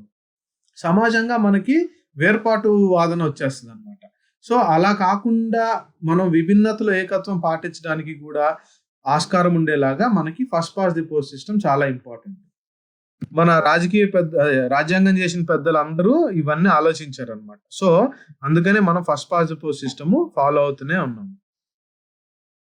సపోజ్ ఇప్పుడు ప్రపోర్షనల్ రిప్రజెంటేషన్ విధం ఉంది అనుకోండి, ఒక సామాజిక వర్గం ఉంది, ఒక కులం వాళ్ళు ఉన్నారు, ఒక రిలీజియన్ వాళ్ళు ఉన్నారు, వీళ్ళందరూ ఇట్లా సపరేట్ గా వెళ్ళిపోతా ఉంటారు అనమాట. సో ఆ విధంగా కాకుండా కూడా మన కమ్యూనిటీని, మన సమాజాన్ని కాస్ట్ విధంగా లేదా రిలీజియన్ విధంగా, భాష విధంగా ఇట్లా డివైడ్ అయిపోకుండా కాపాడింది అనమాట ఈ first past the post system పెట్టడం వల్ల. సో జనరల్ గా first past the post system కాకుండా ఈ ప్రపోర్షనల్ రిప్రజెంటేషన్ మనం ఫాలో అయినట్టయితే ఒక పార్టీ డామినెన్సెస్ వస్తాయి. మనం first past the post system పాటించినప్పటికీ కూడా 1989 వరకు మనకి కాంగ్రెస్ పార్టీ ఒకటే రూల్ చేసింది. వన్ పార్టీ డామినెన్స్ కంటిన్యూస్ గా ఉంది. మనం అది అలా ఉండకూడదని అనుకున్నా కానీ ఒక పార్టీ ఎందుకు ఉందంటే ఆ పార్టీలో కూడా విభిన్నత చాలా ఉందన్నమాట. ఆ తర్వాత 1989 తర్వాత పార్టీస్ అన్ని కలిపి కోalition సంకీర్ణ ప్రభుత్వాలు వచ్చినాయి. సో 1989 తర్వాత మనకి ఉన్న ఒక కొత్త విషయం అర్థమైంది ఏంటంటే, ఎప్పుడైతే ఈ first past the post system ఉంటుందో మనకి సంకీర్ణ ప్రభుత్వాలు ఏర్పాటు అవ్వడం స్టార్ట్ అయినాయి. అంటే సంకీర్ణ ప్రభుత్వాలు ఏర్పాటు అవ్వడం స్టార్ట్ అయినాయి అంటే అనేక విధమైన పార్టీలు ఉన్నప్పటికీ కూడా కలిసి పనిచేసే ఒక ఉద్దేశం కలిగి ఉన్నారనమాట. ఆ విషయాన్ని మీరు అది ఆస్కారం అంటే ఆ విధంగా జరిగేలాగా మనకి ఇది దోహదపడింది. ఆ విషయం కూడా మీరు అర్థం చేసుకోండి. So next reservation of constituencies అంటే నియోజకవర్గాల్లో రిజర్వేషన్ ఉంటాయి. మనం చూసాం కదా, ఎస్సీ నియోజకవర్గం, ఎస్టీ నియోజకవర్గం అని ఉంటుంది. సో ఈ విధంగా ఎందుకు చేయాల్సి వచ్చింది అనేది నేను మీకు ఫస్ట్ కొంచెం ఎక్స్ప్లెయిన్ చేస్తాను. సో ఈ first past the post system ఏదైతే ఉందో అది బడుగు బలహీన వర్గాలు, వెనుకబడిన వర్గాలకి కొంచెం అప్రయోజనకరమైనదిగా భావించారు. ఎందుకు అనేది మీకు ఎక్స్ప్లెయిన్ చేస్తారు. సపోజ్ ఇప్పుడు ఒక నియోజకవర్గం ఉందనుకోండి, ఆ నియోజకవర్గంలో అన్ని సామాజిక వర్గాలకు చెందిన వాళ్ళు ఉన్నారు. కానీ ఇప్పుడు ఆ నియోజకవర్గంలో ఒక సామాజిక వర్గము లేదా ఒక పర్టికులర్ వర్గానికి చెందిన వాళ్ళు ఎక్కువ ఉన్నారు కాబట్టి వాళ్ళకి ఆ పర్టికులర్ వర్గం నుంచి ఉన్న వ్యక్తిని నుంచోబెట్టేసి వాళ్ళ ఓట్లు వరకు వచ్చినా కానీ సరిపోద్ది అని అనుకునే ఒక భావన ఉందన్నమాట. మనకి చారిత్రాత్మకంగా మనం కులం బేస్డ్ మీద కులాల వారీగా మనకి డిస్క్రిమినేషన్, భేదభావాలు చూపిస్తా వచ్చిన సమాజం మనది. సో ఇలాంటి సిస్టంలో ఏమవుద్దంటే ఒక పర్టికులర్ సామాజిక వర్గము ఎక్కువ డామినెంట్గా లేదా పైచేయిగా ఉండే ఒక సామాజిక వర్గము, ఏదో ఒక సామాజిక వర్గం ఏదో ప్రదేశంలో పైచేయిగా ఉంటుంది. సో ఏమైపోద్దంటే కొన్ని బడుగు బలహీన వర్గాలు అణిచివేయబడతాయి అన్నమాట. సో అందుకోసము బడుగు బలహీన వర్గాలు అణిచివేయకూడదు అన్న ఒక ఆలోచన ప్రకారము మనకి ఈ రిజర్వ్డ్ కాన్స్టిట్యున్సీస్ ఉన్నాయి. గుర్తుపెట్టుకోవాల్సింది ఏంటంటే ఇండియాలో reserved constituencies only SC ST కాన్స్టిట్యున్సీస్కే ఉన్నాయి. అది మీరు బాగా గుర్తుపెట్టుకోండి. సో నిష్పక్షపాతంగా తర్వాత సమకాలికంగా బడుగు బలహీన వర్గాల్లో కూడా ఒక మంచి ప్రాతినిధ్యం ఉండాలి. వాళ్ళు కూడా చట్టసభల్లో వాళ్ళకి ప్రాతినిధ్యం ఉండాలి. వాళ్ళు అందుకని చెప్పి వాళ్ళ పాపులేషన్ ఎంత ఉందో అంతే శాతంగా పాపులేషన్‌కి ప్రపోర్షనల్‌గా అంటే పాపులేషన్ శాతం ఎంత ఉందో అంత శాతము వాళ్ళకి సీట్లు ఇస్తారనమాట. సో ఇక్కడ మనము సెపరేట్ ఎలక్టరేట్స్ బ్రిటిషర్స్ ఉన్నప్పుడు మనకి ఇచ్చిన సెపరేట్ ఎలక్టరేట్స్ గురించి తెలుసుకోవాలి. అక్కడ ఏం చేశారంటే సపోజ్ ముస్లిం సెపరేట్ ఎలక్టరేట్స్ అని అన్నారు అనుకోండి. ఇప్పుడు ఆ నియోజకవర్గం నుంచి నుంచునే క్యాండిడేట్ ముస్లిం అయి ఉంటాడు. ఆ తర్వాత ఆయనకి ఓటేసే వాళ్ళు కూడా అందరూ ముస్లిమ్సే అయి ఉంటారు. మనకు ఫస్ట్ వచ్చిన కమ్యూనల్ ఎలక్టరేట్ అదే అనమాట.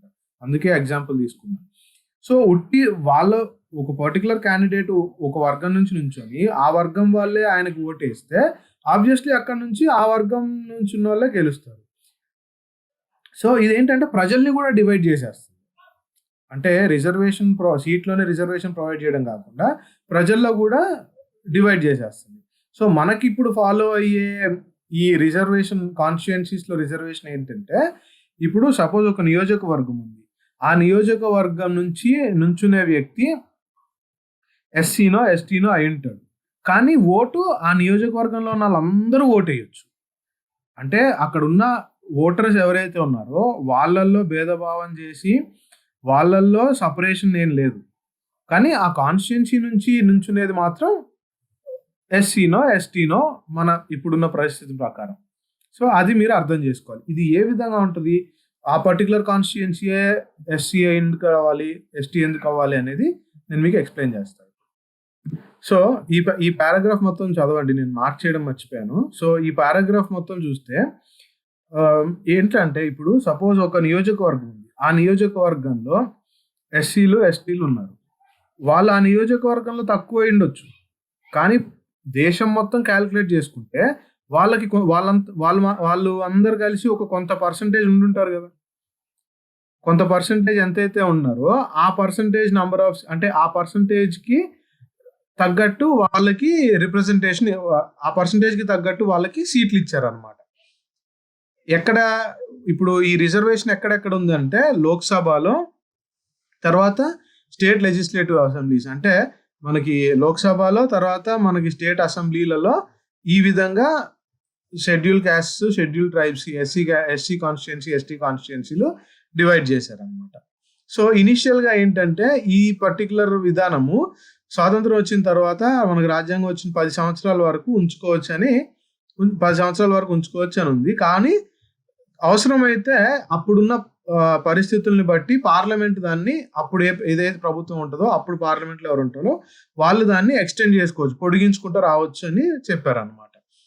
సో ఇంకా అలాగా పొడిగించుకుంటా ఇప్పుడు 2020 ఈ సంవత్సరం దాకా ఈ పర్టికులర్ ఎస్సీ ఎస్టీ కాన్స్టిట్యుయెన్సీస్‌ని పెట్టుకునే అధికారం మనకి పార్లమెంట్లో ప్రొవైడ్ చేశారు. సో ఇప్పుడు ఏంటంటే 543 సీట్స్ ఉన్నాయి కదా లోక్సభలో. అందులో 84 సీట్లు ఎస్సీలకి ఉన్నాయి, 47 సీట్లు ఎస్టీలకు ఉన్నాయి. ఎప్పుడు అంటే జనవరి 26, 2019 లెక్క ప్రకారం చూసుకుంటే ఆ రోజుకి వీళ్ళకి ఇన్ని సీట్లు ఉన్నాయన్నమాట. సో ఆ విషయం మీరు అర్థం చేసుకోండి. సో కాన్స్టిట్యుయెన్సీస్‌ని ఇట్లా డివైడ్ చేసేది ఎవరు అని అంటే మనకి డీలిమిటేషన్ కమిషన్ అని ఒకటి ఉంటదన్నమాట. ఎవరు కాన్స్టిట్యుయెన్సీ పలానాది రిజర్వ్డ్ కాన్స్టిట్యుయెన్సీ, పలానాది కాదు అనేది ఎవరు డిసైడ్ చేస్తారంటే డీలిమిటేషన్ కమిషన్ అని ఒకటి ఉంటుంది. ఈ డీలిమిటేషన్ కమిషన్‌ని ఎవరు అపాయింట్ చేస్తారంటే ప్రెసిడెంట్ అపాయింట్ చేస్తాడు. Point number 1. ఆ తర్వాత ఈ డీలిమిటేషన్ కమిషన్ ఎలా పనిచేస్తుందంటే ఎలక్షన్ కమిషన్‌తో అనుగుణంగా కొలాబరేట్ చేసుకొని కలిసి పనిచేస్తదన్నమాట. సో ఈ డీలిమిటేషన్ కమిషన్‌కి ఉన్న ప్రైమరీ అంటే ప్రధానమైన ఒక బాధ్యత ఏంటంటే మన దేశంలో నియోజకవర్గాల్ని డివైడ్ చేయడము. ఇది ఈ నియోజకవర్గం, ఇది ఈ నియోజకవర్గం. మన నియోజకవర్గం బౌండరీస్ ఉంటాయి కదా, అవి డివైడ్ చేసే బాధ్యత డీలిమిటేషన్ కమిషన్‌ది. ఆ తర్వాత ఎస్సీ ఎస్టీ కాన్స్టిట్యుయెన్సీ ఏదవుతుందో కూడా వాళ్ళే చెప్తారనమాట. తర్వాత డీలిమిటేషన్ కమిషన్ ఏ విధంగా చూస్తుంది అని అంటే ఫస్ట్ పాపులేషన్ అన్నమాట. పాపులేషన్‌ని కన్సిడర్ చేసుకుంటది. సో, ఒక పర్టిక్యులర్ కాన్స్టిట్యుయెన్సీ ఎస్టీ కాన్స్టిట్యుయెన్సీ అని ఎలా తెలుస్తదనంటే, ఏ కాన్స్టిట్యుయెన్సీస్‌లో అయితే ఈ ఎస్టీ పాపులేషన్ ఎక్కువగా ఉందో అంటే ప్రపోర్షనల్‌గా అంటే నిష్పత్తిలో తీసుకున్నట్టయితే ఎస్టీ పాపులేషన్ ఎక్కడైతే ఎక్కువగా ఉందో ఆ పర్టిక్యులర్ కాన్స్టిట్యుయెన్సీని ఎస్టీ కాన్స్టిట్యుయెన్సీగా చెప్తదనమాట. కానీ షెడ్యూల్ కాస్ట్స్ ఉన్నప్పుడు షెడ్యూల్ కాస్ట్ విషయంకి వచ్చేటప్పటికి 2 విషయాలు పరిగణనలోకి తీసుకుంటది. ఒకటి ఏ కాన్స్టిట్యుయెన్సీలో అయితే అధిక నిష్పత్తిలో షెడ్యూల్ కాస్ట్ పాపులేషన్ ఉందో అది ఒక పాయింట్ అన్నమాట. ఆ తర్వాత ఈ ఏం చేస్తదంటే ఈ కాన్స్టిట్యుయెన్సీస్ ఏవైతే ఉన్నాయో ఏది షెడ్యూల్ కాస్ట్ కింద పాపులేషన్ ఏదైతే ఉందో డిఫరెంట్ రీజియన్స్ అంటే ఒక స్టేట్ ఉందనుకోండి, స్టేట్‌లో వేరు ప్రదేశాల్లో సమానంగా పంచుతదనమాట. ఎందుకు ఇలా పంచుతది అని అంటే ఈ షెడ్యూల్ కాస్ట్ పాపులేషన్ ఏదైతే ఉందో జనరల్‌గా కంట్రీ మొత్తం దేశం మొత్తం సమానంగా పంచాలి అన్న ఉద్దేశంతో షెడ్యూల్ కాస్ట్ మాత్రం ఈ విషయం కూడా పరిగణనలోకి తీసుకుంటదనమాట.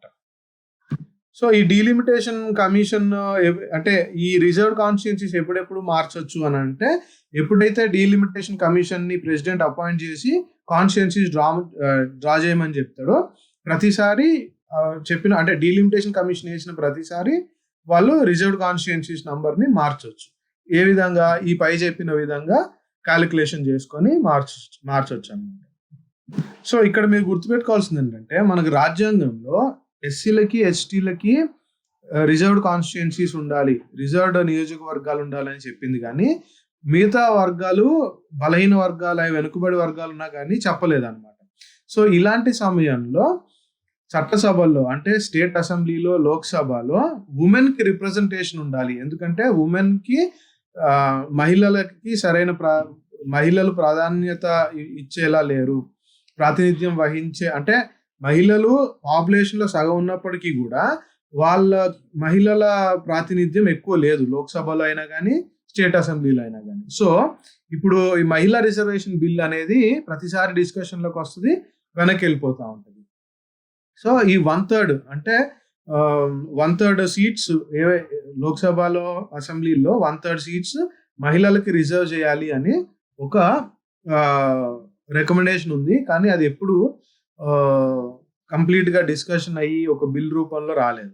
కానీ మహిళలకు రిజర్వేషన్ ఎక్కడ ఉంది? Rural and urban local bodies అంటే మున్సిపాలిటీలు, జిల్లా పరిషత్లు, పంచాయతీల రాజ్ ఇక్కడ ఈ లెవెల్‌లో ఉందన్నమాట. సో, అక్కడ ఎలక్షన్ ఎట్లుంటది, రిజర్వేషన్ ఎట్లుంటది అనేది మనము ఆ చాప్టర్ వచ్చినప్పుడు చూద్దాం అన్నమాట.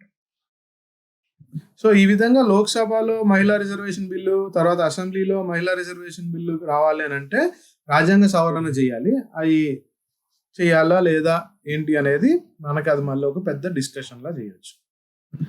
So, free and fair elections అంటే ఏంటంటే ప్రతి ఒక్క మనిషి తనకు తానుగా స్వేచ్ఛగా ఆలోచించి ధైర్యంగా ఎళ్లి ఓటేసే ఒక ఎన్నికల ప్రక్రియ.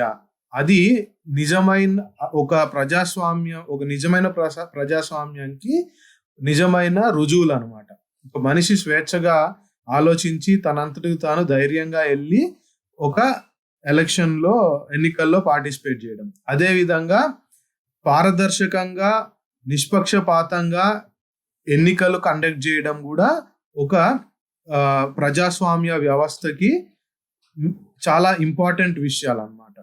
సో, ఈ అంటే ఎందుకు ఇంపార్టెంట్ అంటే ప్రజల యొక్క మనోభావాలు, ప్రజల యొక్క ఆలోచనల్ని సరిగ్గా వ్యక్తపరుస్తాయి ఇవన్నీ. సో, ఎప్పుడైతే ఇవి పారదర్శకంగా, నిష్పక్షపాతంగా ఉంటాయో అప్పుడు న్యాయమైన ఒక డెసిషన్‌ని వ్యక్తం చేసినట్టు జనాలు. మళ్ళీ ఏమన్నా ట్యాంపరింగ్‌లు లేదా ఏమన్నా అవకతవకలు జరుగుతున్నాయి ఎన్నికల ప్రక్రియలో అంటే మళ్ళీ సరిగ్గా జనాల యొక్క ఆలోచనలు రిఫ్లెక్ట్ అయినట్టు కాదన్నమాట. So, free and fair elections ఎలా జరుగుతాయి అనేది next. So, universal franchise and right to contest అంటే ఇక్కడ క్వశ్చన్ ఏమొస్తుందంటే ఓటర్ ఎవడు అంటే ఎన్నుకునేది ఎవరు, ఎన్నికల్లో పోటీదారుడు ఎవరు? ఈ క్వశ్చన్స్ వచ్చేటప్పటికి ఓటర్ ఎవడు అని అంటే 18 సంవత్సరాలు దాటిన ప్రతి ఒక్కడు, నీకు ఇల్లున్నా లేకపోయినా, నీకు డబ్బులున్నా లేకపోయినా, నువ్వు ఏ కులం వాడివైనా ఏ మతం వాడివైనా, ఎవరైనా కానీ ఒక 18 సంవత్సరాలు దాటితే ఓటేసే హక్కు ఉంటుంది అనమాట.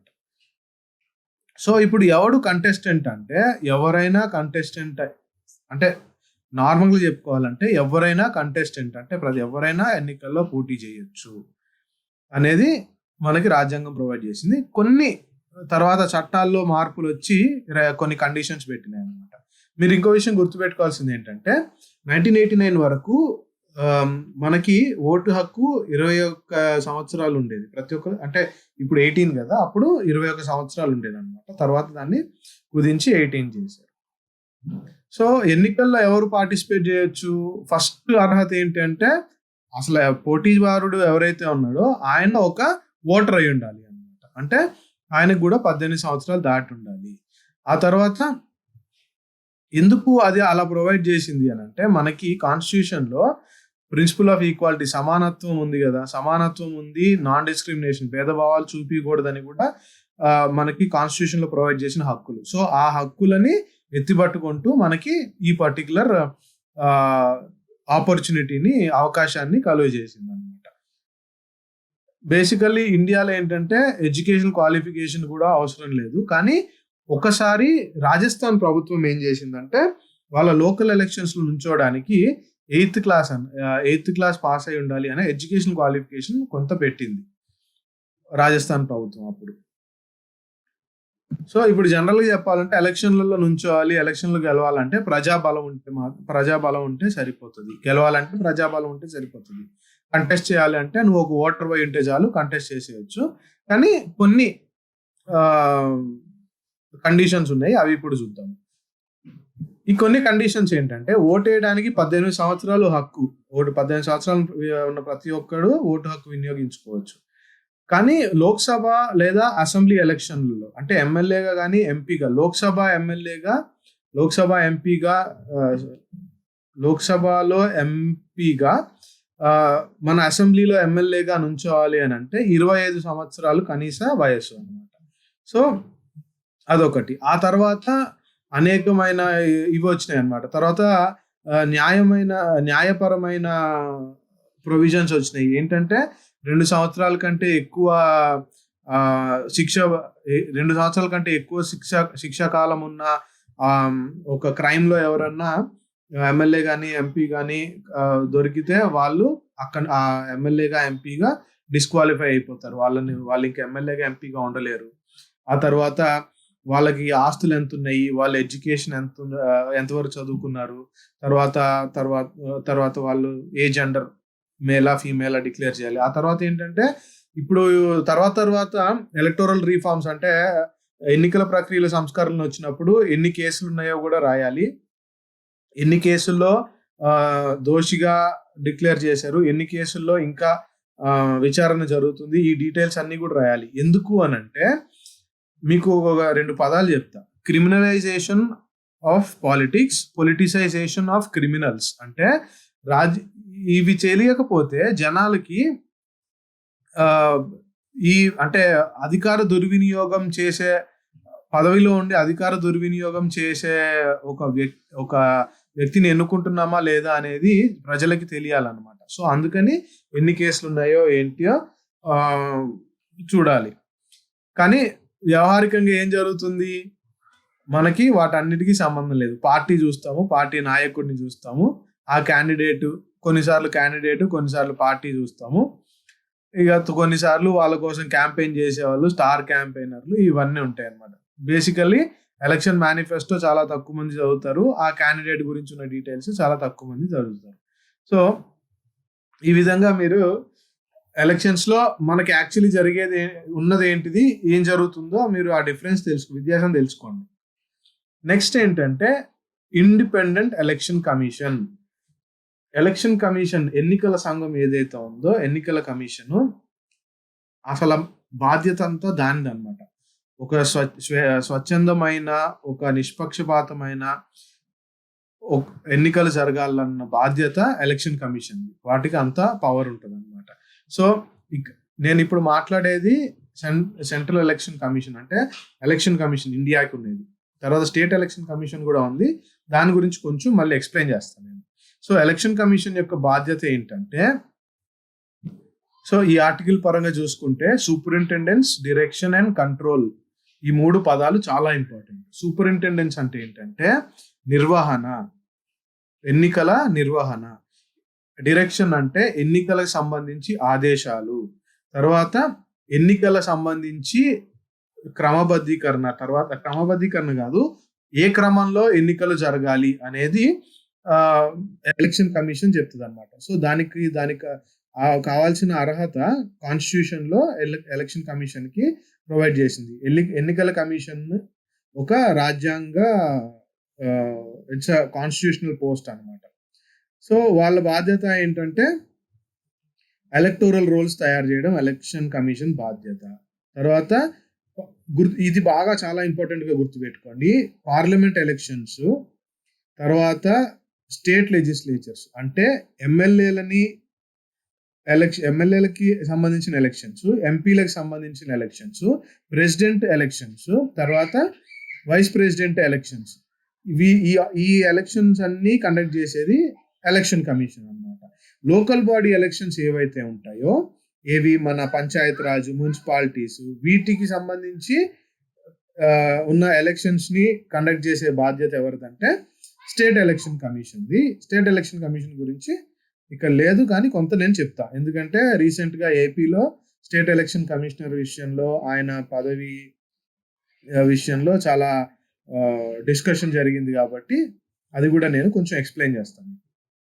So superintendence, direction and control of electoral roll and conduct of elections, article 324 చాలా ఇంపార్టెంట్. సో ఆర్టికల్ 324 రాజ్యాంగంలో ఆర్టికల్ 324 ప్రకారం ఎలక్షన్ కమిషన్, ఎన్నికల కమిషన్ కి ఉన్న అధికారాలు చాలానే ఉన్నాయి. ఆ తరువాత రాజ్యాంగంలో వాటికి ఆ అర్హత, అధికారం ఇవ్వడమే కాకుండా అనేక విషయాల్లో సుప్రీంకోర్టు దానికి ఎలక్షన్ కమిషన్ కు ఉన్న ఒక అధికారాన్ని ఎత్తిపట్టింది అనమాట. సో ఎలక్షన్ కమిషన్ చాలా ఇంపార్టెంట్. ఎంత ఇంపార్టెంట్ అనేది మీకు ఇప్పుడు ఎక్స్ప్లెయిన్ చేస్తా. సో మీకు ఎలక్షన్ కమిషన్ లో ఇప్పుడు బేసికల్లీ ఏంటంటే ఒక చీఫ్ ఎలక్షన్ కమిషనర్ ఉంటాడు, ఆ తర్వాత 2 ఎలక్షన్ కమిషనర్స్ ఉంటారు అనమాట. సో అంతకుముందు ఏంటంటే ఒకళ్ళే ఎలక్షన్ కమిషన్ ఉండేవాళ్ళు, తర్వాత దాన్ని మల్టిపుల్ మెంబర్ బాడీ, అంటే ఒకళ్ళ కంటే ఎక్కువ ఎలక్షన్ కమిషనర్స్ ఉన్నారు. ఇప్పుడున్న ప్రస్తుతం స్టేటస్ ని బట్టి చూస్తే 1989 తర్వాత ఒక ఎలక్షన్ కమిషనర్ ఉంటాడు, అతను చీఫ్ ఎలక్షన్ కమిషనర్, తర్వాత 2 ఎలక్షన్ కమిషనర్స్ ఉంటారు అనమాట. సో ఇప్పుడు మీకు టాప్ అసైన్మెంట్ ఏంటంటే, ఇప్పుడు మన ఇండియా యొక్క చీఫ్ ఎలక్షన్ కమిషనర్ ఎవరో కామెంట్ సెక్షన్ లో రాయండి. సో ఇప్పుడు ఏంటంటే ఇంకో విషయం ఏం చెప్తున్నా అంటే, ఇప్పుడు ఒక election commissioner, chief election commissioner ఉన్నాడు, 2 ఎలక్షన్ కమిషనర్స్ ఉన్నారు కదా. సో ఎవరు గొప్ప అంటే, ఇప్పుడు ఎలక్షన్ కమిషనర్స్ ఇద్దరు చీఫ్ ఎలక్షన్ కమిషనర్ కింద పని చేయాలా లేదా అనే ఒక డిస్కషన్ జరిగింది. సో ఇప్పుడు తర్వాత సుప్రీంకోర్టు ఏం చెప్పిందంటే, అందరు ఎలక్షన్ కమిషనర్స్ సమానమే అనేది ఒకటి మీరు గుర్తుపెట్టుకోండి. సో సారీ, ఇందాక చెప్పడం మర్చిపోయా, 1989 కాదు, 1993 ఎలక్షన్స్ తర్వాత మల్టీ మెంబర్ బాడీ అయింది. సో 1+2 ఉన్నారనమాట ఇప్పుడు. సో ఈ ఎలక్షన్ కమిషనర్స్ అందరికీ సమాన పదవులు ఉంటాయి అని చెప్పి మన సుప్రీంకోర్టు తీర్పు ఇచ్చేసింది అనమాట.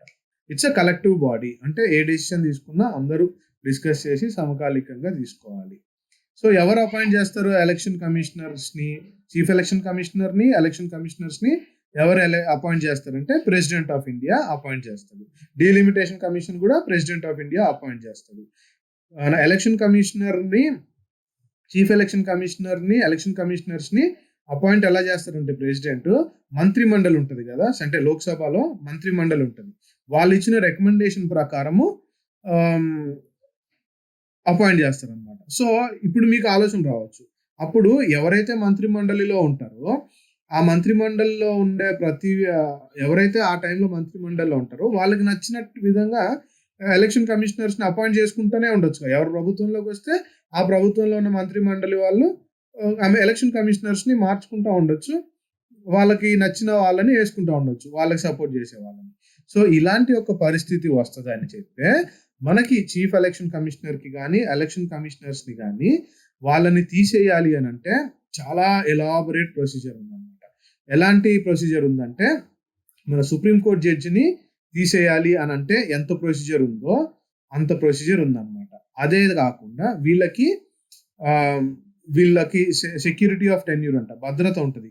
సపోజ్ ఒక్కసారి ఒక మనిషి చీఫ్ ఎలక్షన్ కమిషనర్ అయినా కానీ ఎలక్షన్ కమిషనర్ అయినా కానీ ఒకసారి అయితే ఐదర్ ఆయన 6 సంవత్సరాల పదవి కాలం ఉంటుంది, లేదా 65 సంవత్సరాలు పూర్తయ్యే వరకు ఆయన ఎలక్షన్ కమిషనర్గా ఉండొచ్చు అనమాట. ఒక్కసారి ఎలక్షన్ కమిషనర్ అయితే గనక 6 సంవత్సరాలు లేదా 65 సంవత్సరాల పదవీ కాలం, 65 సంవత్సరాల వయసు ఏది ముందే అయిపోతే అప్పుడు రిటైర్ అవుతారు. అంతే తప్ప వేరే విధంగా వాళ్ళని ప్రభుత్వాలు మారినప్పుడల్లా మార్చడానికి లేదు. సో ఈ స్పెషల్ మెజారిటీ అంటే ఏంటో మీకు కొద్దిసేపట్లో ఎక్స్ప్లెయిన్ చేస్తాను. అప్పటిదాకా మీకు తెలుసుకోవాల్సింది ఏంటంటే ఒకసారి ఒక ప్రెసిడెంట్ ఎలక్షన్ కమిషనర్ని కానీ చీఫ్ ఎలక్షన్ కమిషనర్స్ కానీ తీయాలి అని అంటే బోత్ హౌసెస్ ఆఫ్ పార్లమెంట్ అంటే లోక్సభ రాజ్యసభ ఏవైతే ఉంటాయో ఆ 2 హౌసెస్ స్పెషల్ మెజారిటీతో ఒక రూలింగ్ పాస్ చేయాలన్నమాట. అప్పుడు చీఫ్ ఎలక్షన్ కమిషనర్ ని లేదా ఎలక్షన్ కమిషనర్స్ ని తీసేయచ్చు. సో ఈ విధంగా ఎందుకు చేయాలి అని అంటే ఏ పార్టీ రూలింగ్ లో ఉంటే ఆ పార్టీ వాళ్ళు ఇష్టానుసారంగా ప్రవర్తించకుండా. సో స్పెషల్ మెజారిటీ అంటే ఏంటో చూద్దాం ఇప్పుడు. సో స్పెషల్ మెజారిటీకి 2 విషయాలు ఉంటాయి అన్నమాట. సో ఒకటి ఏంటంటే 2/3 majority of those present and voting. So ఒక హౌస్ ఉంది, ఆ హౌస్ లో 100 మంది ఉన్నారు అనుకుందాం. ఆ 100 మందిలో సింపుల్ మెజారిటీ అంటే ఏంటి, స్పెషల్ మెజారిటీ అంటే ఏంటో చెప్తాను. సింపుల్ మెజారిటీ అంటే 100 మందిలో 51 మంది ఓకే అని ఓటేయడం సింపుల్ మెజారిటీ. స్పెషల్ మెజారిటీ అంటే ఏంటంటే 2 విషయాలు ఉంటాయి. ఒకటి ఒక హౌస్ యొక్క మెంబర్షిప్ మొత్తం 100 మంది అనుకోండి. ఆ 100 మందిలో సింపుల్ మెజారిటీ మంది ఓటేయాలి. అంటే మొత్తం 100 మందికి ఎంత మంది, 51 మంది కనీసం 51 మంది ఓటు వేయాలి, అవుననో కాదనో ఏదైతే అది. ఆ తర్వాత 2/3 majority of those present and voting అంటే మొత్తం 100 మంది సీట్లు ఉన్న హౌసే కానీ ఆ రోజు సపోజ్ 99 మంది వచ్చారు. 99 మందిలో 2/3 మెజారిటీ అంటే ఏంటి, 66 కంటే ఉన్న వాళ్ళల్లో ఆ రోజు 99 మంది వచ్చారు కదా, 99 మందిలో ఉన్న వాళ్ళల్లో 66 కంటే ఎక్కువ మంది ఓటేయాలి. సో అది స్పెషల్ మెజారిటీ అన్నమాట. సో ఎలక్షన్ కమిషన్ యొక్క బాధ్యతలు ఏంటి, వాళ్ళకి ఉన్న రెస్పాన్సిబిలిటీస్ ఏంటి మనం ఇప్పుడు చూద్దాం. ఒకటి ఏంటంటే supervisors the preparation of up to date voter list up to date ఉండాలి. అదే విధంగా చనిపోయిన వాళ్ళు ఎవరన్నా ఉంటే వాళ్ళని ఓటర్ లిస్ట్ లో నుంచి తొలగించాలి. ఆ తర్వాత 2 చోట్ల ఓటర్ లిస్టులు 2 చోట్ల వాళ్ళకి ఓటు హక్కు ఉంటున్నట్టయితే ఆ డూప్లికేషన్ కూడా తీసివేయాలి. ఆ తర్వాత ఎర్రర్స్ ఉండకూడదు. కొన్నిసార్లు మనం చూసినట్టయితే కొన్నిసార్లు కుక్కలకి ఎవరికి పడితే వాళ్ళకి ఓటర్ కార్డులు ఇచ్చారనమాట. సో అలా అనమాట. ఆ తర్వాత కొత్తగా 18 సంవత్సరాలు దాటిన వాళ్ళు ఎవరైనా అప్లై చేసుకుంటే వాళ్ళని ఇంక్లూడ్ చేయాలి, ఆ విధంగా అనమాట. ఆ తర్వాత మెయిన్ ఏంటంటే ఒక ఎలక్షన్ యొక్క టైమింగ్ డిసైడ్ చేయాల్సిన బాధ్యత ఎలక్షన్ కమిషన్ది.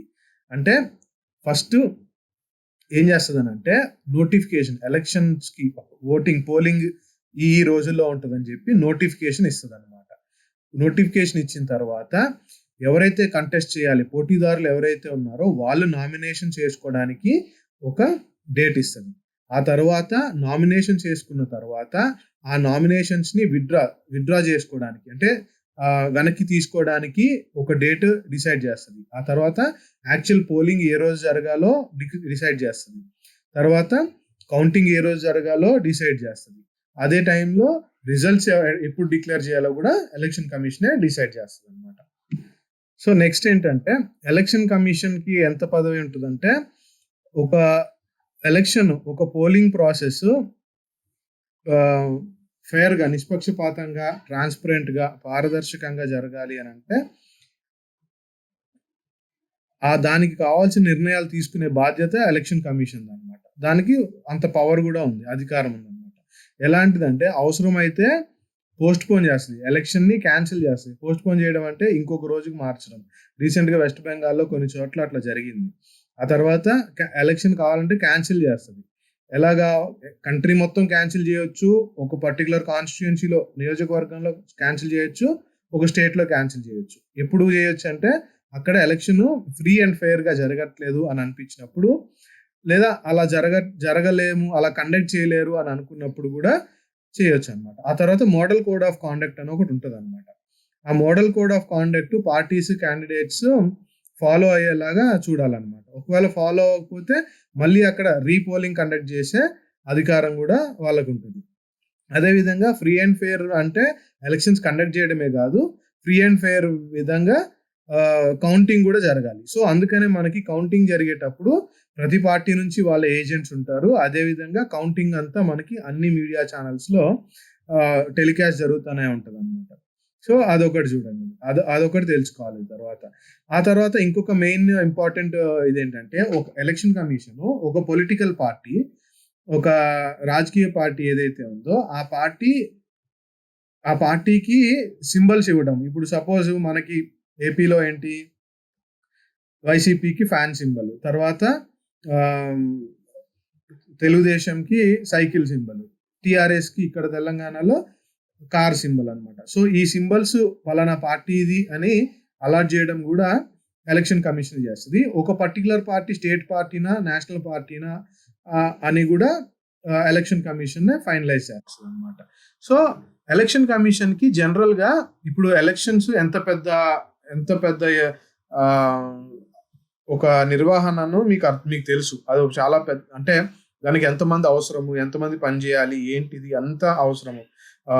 ఓటింగ్ మెషిన్లు సెంటర్ నుంచి పోలింగ్ బూతులు తీసుకెళ్ళడము, ఆ తర్వాత కౌంటింగ్ కి మళ్ళీ తీసుకురావడము, వివిప్యాట్లు తీసుకురావడం, కౌంటింగ్ విషయంకి వచ్చేటప్పటికి వివిప్యాట్లు కౌంటింగ్ చేయడము, తర్వాత ఆ ఏరియాలో మళ్ళీ డబ్బులు పంచుతున్నారు లేదా చూడడం. సో ఇవన్నీ చేయాలంటే ఎలక్షన్ కమిషన్ కి చాలా తక్కువ స్టాఫ్ ఉంటుంది టెక్నికల్ గా. సో ఎలక్షన్ డేట్ నోటిఫికేషన్ ఎప్పుడైతే ఇస్తారో ఆ ఇచ్చిన రోజు నుంచి గవర్నమెంట్ లో పనిచేసే అనేకమైన గవర్నమెంట్ అధికారులు ఎలక్షన్ కిందకి వచ్చేస్తారు. ఎలా వస్తారు అని అంటే, కలెక్టర్లు, సబ్ కలెక్టర్లు, ఎంఆర్ఓలు వీళ్ళందరూ కూడా ఎలక్షన్ కమిషన్ కిందకి వెళ్తారు. అప్పటి నుంచి ఎలక్షన్ కమిషన్ వాళ్ళకి ఆర్డర్స్ ఇస్తుంది అనమాట. సో అడ్మినిస్ట్రేషన్ పరంగా, తర్వాత పరిపాలన సంబంధించి ఉండే వాళ్ళందరూ దీనికి ఎలక్షన్ కమిషన్ కిందకి వచ్చేస్తారు అనమాట. సో ఎవరెవరు వస్తారు, తర్వాత అవసరమైతే ట్రాన్స్ఫర్లు చేయాలన్నా కూడా ఎలక్షన్ కమిషన్ చేయొచ్చు. అందుకనే కొన్నిసార్లు ఏమవుతుందంటే, మనకి కొన్ని ఏరియాల్లో ఇప్పుడు లెఫ్ట్ వింగ్ ఎక్స్ట్రీమిజం అంటే నక్సలిజం ఎక్కువ ఉన్న ఏరియాల్లో అడిషనల్ సెక్యూరిటీ అవసరమైతే వేరే స్టేట్స్ నుంచి కూడా పంపిస్తూ ఉంటారు అనమాట అక్కడికి, సెక్యూరిటీ పరంగా. సో అది ఎలక్షన్ కమిషన్ ఇచ్చే ఆర్డర్స్ పరంగా ఉంటుంది అనమాట. సో ఇక్కడ మీకు అర్థం అవ్వాల్సింది ఏంటంటే, ఎలక్షన్ కమిషన్ అనేది ఎవరి మీద ఆధారపడకుండా ఉండే ఒక అధికార వ్యవస్థ అనమాట. అందుకనే ఇప్పటికీ కూడా అన్ని ఎలక్షన్స్ ఏమి జరిగినా ఎలక్షన్ కమిషన్, ఎన్నికల సంఘం అనేది చాలా బాగా పనిచేసింది ఇప్పటి వరకు. మీరు ఎప్పుడన్నా టిఎన్ శేషన్ అని ఒక ఎలక్షన్ కమిషనర్ గా చేసి ఆయన చనిపోయారు రీసెంట్ గా. ఆయన పేరు వినుంటే మీకు అర్థమయ్యేది. అనేక రకమైన ఎన్నికల సంస్కరణలు తీసుకొచ్చాడు ఆయన ఎలక్షన్ కమిషన్ లో. అందుకనే అంటే చాలా డేరింగ్ గా, పొలిటికల్ గా ఎవరు ఏమన్నా పట్టించుకోకుండా ఎదురెళ్ళి చాలా న్యాయంగా కండక్ట్ చేశాడు అనమాట. సో ఆ విధంగా మనకి ఎలక్షన్ కమిషన్ పనిచేస్తూ ఉంటుంది. సో ఇప్పుడు నెక్స్ట్ మనం వెళ్లే ముందు మీకు ఎలక్షన్ మెషినరీలో, అంటే ఎలక్షన్స్ సరిగ్గా జరిగే విధానంలో ఎవరెవరు ఉంటారో చెప్తాను మీకు. So election commission of India ఉంటుంది కదా, ఎలక్షన్ కమిషన్ ఆఫ్ ఇండియా కింద చీఫ్ ఎలక్టోరల్ ఆఫీసర్స్ ఉంటారు అనమాట. వీళ్ళు ఏం చేస్తారంటే, స్టేట్ కానీ, యూనియన్ టెరిటరీ కానీ, కేంద్రపాలిత ప్రాంతాలు ఉంటాయి కదా, ఈ లెవెల్లో ఎలక్షన్స్ కి సంబంధించి హెల్ప్ చేస్తూ ఉంటారు, అసిస్ట్ చేస్తూ ఉంటారు. ఈ చీఫ్ ఎలక్టోరల్ ఆఫీసర్స్ స్టేట్ ని, యూనియన్ టెరిటరీ కేంద్రపాలిత ప్రాంతం అయితే ఆ ప్రాంతంలో జరిగే వ్యవహారాలన్నీ చూస్తూ ఉంటారు అనమాట. ఆ తర్వాత డిస్ట్రిక్ట్ ఎలక్షన్ ఆఫీసర్ డిస్ట్రిక్ట్ లెవెల్లో ఉంటాడు. తర్వాత రిటర్నింగ్ ఆఫీసర్ అని ఉంటాడు. రిటర్నింగ్ ఆఫీసర్ ఎక్కడ ఉంటాడు అంటే ఒక నియోజకవర్గానికి ఒక రిటర్నింగ్ ఆఫీసర్ ఉంటాడు. ఆయన దగ్గరికి వెళ్ళి ఎవరైతే కంటెస్ట్ చేస్తున్నారో పోటీదారులు ఉన్నారో వాళ్ళు పిటిషన్ అంటే నామినేషన్ వేస్తూ ఉంటారు అనమాట. ఆ తర్వాత ఎలక్టోరల్ రిజిస్ట్రేషన్ ఆఫీసర్ ఉంటాడు. ఈయన ఒక పార్లమెంట్ కానీ అసెంబ్లీ కాన్స్టిట్యున్సీలో కానీ ఎలక్టోరల్ రోల్ తయారు చేయాలన్నమాట. ఎలక్టోరల్ రోల్ తయారు చేసే బాధ్యత ఈయనది. తర్వాత ప్రిసైడింగ్ ఆఫీసర్ ఉంటాడు. తర్వాత అబ్జర్వర్స్ ఉంటారు అనమాట. సో ఈ విధంగా ఒక ఎలక్షన్ కమిషన్ పనిచేస్తూ ఉంటుంది. సో కొన్ని సార్లు ఏమైందంటే ఎలక్షన్ కమిషన్ ఈ పంజాబ్, జమ్మూ అండ్ కాశ్మీర్, అస్సాం రాష్ట్రాల్లో వైలెన్స్ ఎక్కువ ఉండి ఎక్కువ హింసాత్కరమైన పనులు హింసాత్కరంగా ఉంటుందేమో అని చెప్పి కొన్నిసార్లు ఎలక్షన్స్ పోస్ట్ పోన్ చేసింది, లేదా కండక్ట్ చేయడం కష్టమైనప్పుడు కండక్ట్ చేయలేదన్నమాట. ఈ విధంగా గుజరాత్లో కూడా ఒకసారి జరిగింది అనమాట. సో ఈ విధంగా చేసినప్పుడు చాలా మంది క్రిటిసైజ్ చేశారు, కానీ సుప్రీంకోర్టు ఏమైందంటే ఎలక్షన్ కమిషన్ తీసుకున్న ఒక నిర్ణయం సరైనది అని చెప్పింది. సో ఈ విధంగా చాలా సన్నివేశాల్లో ఎలక్షన్ కమిషన్ చాలా అద్భుతంగా పనిచేస్తూ వచ్చింది అనమాట. ఆ విషయాన్ని మీరు జాగ్రత్తగా గమనించండి. సో ఎలక్టోరల్ రిఫార్మ్స్ అంటే ఎన్నికల సంస్కరణలు. సో బేసిక్గా చెప్పాలంటే ఎప్పుడు ఏ పాయింట్ ఆఫ్ టైంలో తీసుకున్నా ఏది కూడా పర్ఫెక్ట్గా ఉండదు, ఏదో విధంగా మారుతానే ఉండాలి. ఏదో ఒక ఏదన్నా చట్టంలో చిన్న లొసుగులు ఉన్నా కానీ, చట్టంలో ఏదైనా ప్రాబ్లమ్స్ ఉన్నా కానీ ఎప్పటికప్పుడు ప్రతిదీ సరి చేసుకుంటూ ఉండాలి, మారుతున్న వ్యవస్థకి అనుగుణంగా కదులుతూ ఉండాలన్నమాట. సో అలాంటి విషయంలోనే కొన్ని సంస్థలు, కొన్ని వ్యవస్థలు ఏం చేసినాయంటే రికమెండేషన్స్ ఇచ్చినాయి. కొన్ని వ్యవస్థలు ఏమన్నాయంటే, నేను మీకు ఇందాక first past the post PR system, proportional representation system క్లియర్గా ఎక్స్ప్లెయిన్ చేశా కదా. కొన్ని ఏమన్నాయంటే ఫస్ట్ పాస్ ది పోస్ట్ కాదు, పిఆర్ సిస్టమ్కి మారాలి ఇండియా అని అన్నారు అనమాట.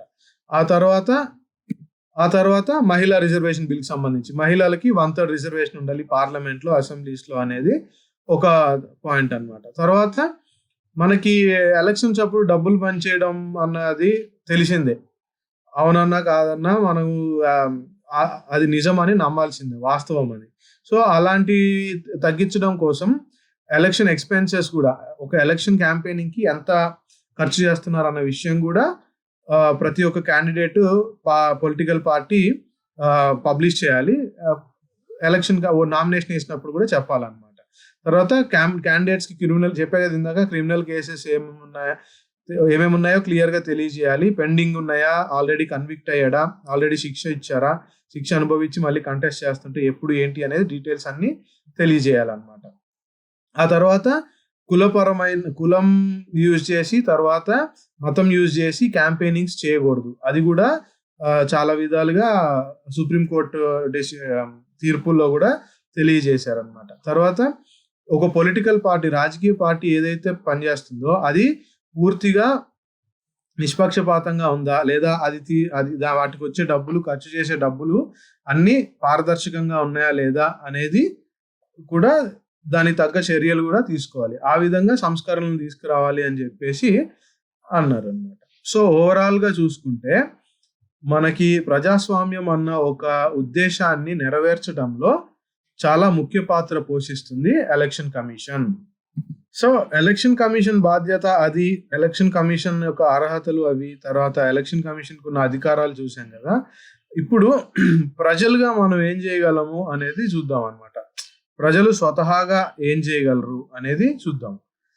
సో ప్రజలు స్వతహాగా ఏం చేయగలరు అంటే, ఎప్పటికప్పుడు ఎలక్షన్స్ జరిగే సమయంలో, ఎలక్షన్ వ్యవస్థ జరిగేటప్పుడు పొలిటికల్ పార్టీస్ ఏం చెప్తున్నాయి, ఎక్కడైనా అన్యాయం జరుగుతుంటే దాన్ని ఎత్తి చెప్పటం కానీ, లేదా వాటిని పోలీసుల దృష్టికి తీసుకెళ్ళడం కానీ, అంటే ప్రజలు కూడా ఈ విధంగా ఒక ఫ్రీ అండ్ ఫెయిర్ ఎలక్షన్స్ జరగటంలో పార్టిసిపేట్ చేయొచ్చు అనేది ఇంకొక విషయం అన్నమాట. తర్వాత కొన్ని వాలంటరీ ఆర్గనైజేషన్స్ ఉన్నాయి. ఎలాంటి అంటే మీకు ఇప్పుడు ఎగ్జాంపుల్ చెప్తాను. వేరు ఆర్గనైజేషన్స్ ఉన్నాయి. ఆ ఆర్గనైజేషన్స్ ఎట్లా పనిచేస్తాయి అని అంటే, ఇప్పుడు suppose association for democratic reforms అని ఒక ఆర్గనైజేషన్ ఉందన్నమాట. వాళ్ళు అనేక విధాలుగా పొలిటికల్ పార్టీస్ గురించి, వాళ్ళకి ఎంత ఫండ్స్ వస్తున్నాయి, ఏ విధంగా వస్తున్నాయి, ఇవన్నీ డీటెయిల్స్ ఇస్తూ ఉంటుంది అనమాట.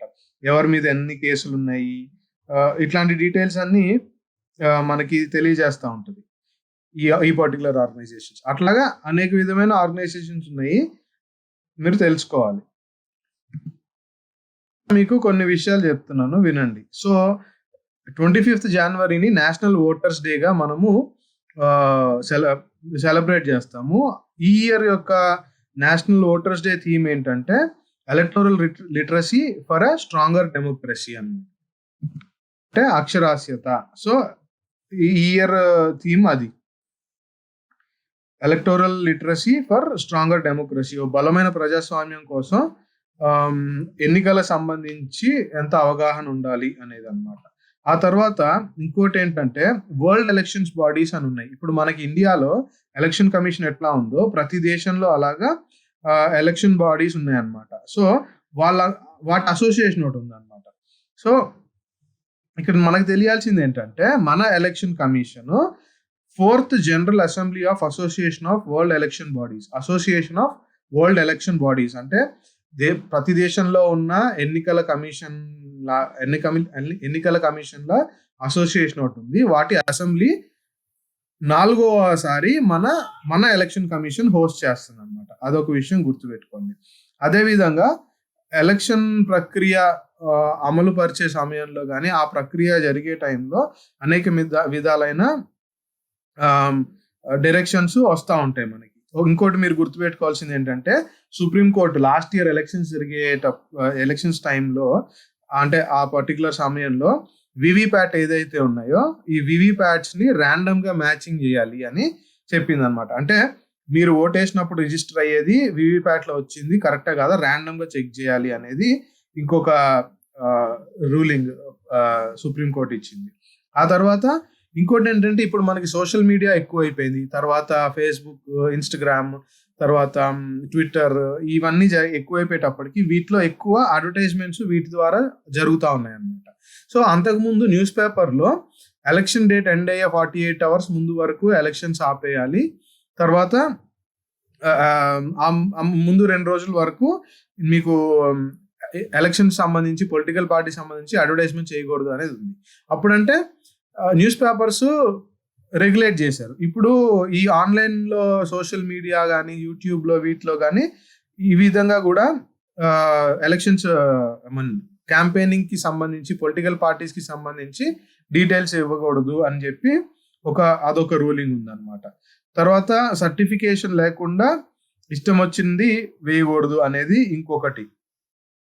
మెయిన్ ఏంటంటే ఎలక్షన్ కమిషన్ ప్రజల్లో ఎలక్షన్కి సంబంధించిన అవగాహన పెంచడం కోసం చర్యలు తీసుకోవాలి. ఆ విధంగానే కమ్యూనిటీ రేడియో, ఇప్పుడు మనకి 98.5 FM, బిగ్ FM, రెడ్ మిర్చి, రెడ్ FM ఇవన్నీ ఉన్నాయి కదా, వీటన్నిటిలో ఎలక్షన్స్ గురించి తెలియజేస్తూ కూడా ఎలక్షన్ కమిషన్ ఒక స్టెప్ ముందుకి, అంటే ప్రజల్లో అవగాహన తీసుకురావడం కోసం చేసింది అనమాట. మీకు తెలుసో లేదో అంతకుముందు ఎగ్జిట్ పోల్స్ అనేవి జరిగాయి. అంటే ఎలక్షన్కి ఎగ్జాక్ట్గా ఎలక్షన్ పోలింగ్ ముందు రోజే ప్రజల్లో మూడ్ తెలుసుకొని ఎవరు గెలుస్తున్నారో, ఎన్ని సీట్లు గెలుస్తున్నారో చెప్పేసేవాళ్ళు అనమాట. అది సుప్రీంకోర్టు బ్యాన్ చేసింది. ఎందుకు బ్యాన్ చేసిందంటే అంతకుముందే ఇట్లా చెప్పేస్తే జనాల యొక్క డెసిషన్ మేకింగ్ పవర్, అంటే వాళ్ళు నిర్ణయం తీసుకునే శక్తిని ఇన్ఫ్లుయెన్స్ చేసేలాగా ఉంటుంది అని భావించి ఆ పర్టికులర్ డెసిషన్ తీసుకుందన్నమాట. So model code of conduct అంటే ఏంటో మీకు చెప్పాలనుకున్నా. ఈ మోడల్ కోడ్ ఆఫ్ కాండక్ట్ అంటే ఏంటంటే ఎలక్షన్ కమిషన్ కొన్ని దిశానిర్దేశాలు ఇస్తుంది అనమాట పొలిటికల్ పార్టీస్కి, వాటి క్యాండిడేట్స్కి. ఈ విధంగా క్యాంపెయినింగ్ ఈ విధంగా చేయాలి, ఆ విధంగా చేయకూడదు, అంటే హింసని రేకెత్తించే విధంగా ప్రచారాల్లో చేయకూడదు, మతాన్ని వాడకూడదు, కులాన్ని వాడకూడదు అని ఆ విధంగా కొన్ని నిర్దేశకాలు ఇస్తుంది. వాటిని ఫాలో అవ్వాలి. అది మోడల్ కోడ్ ఆఫ్ కాండక్ట్ అన్నమాట. సో ఈ విధంగా ఎలక్షన్ కమిషన్ ఇండియాలో ఎన్నికల ప్రక్రియ జరుగుతూ ఉంటుంది. తర్వాత ప్రజాస్వామ్యంగా ఎలక్షన్స్ అనేవి మనకి చాలా ఇంపార్టెంట్. సో మన ప్రజాస్వామ్యంగా బలమైన దేశం అని నేను అనుకుంటున్నా. ఈ లెసన్ అంతా చదివిన తర్వాత అవునో కాదో మీరు డిసైడ్ చేయండి. ఏదైనా డౌట్స్ వస్తే అడగండి, ఇంకా క్లారిఫికేషన్ ఇస్తాను. ఇప్పటిదాకా మీకు ఇదంతా అర్థమైందని అనుకుంటున్నాను. నెక్స్ట్ ఈ చాప్టర్కి సంబంధించి కొన్ని క్వశ్చన్స్ ప్రిపేర్ చేశాను, ఇవి ఆన్సర్ చేయండి. మీకు ఎంతవరకు అర్థమైందో తెలుస్తుంది. ఆన్సర్ చేసి కమెంట్ సెక్షన్లో ఆన్సర్స్ పెట్టండి, నేను చూస్తాను. సో ఇంతటితో ఈ చాప్టర్ కంప్లీట్ చేస్తున్నాను. Take care, tata, bye bye.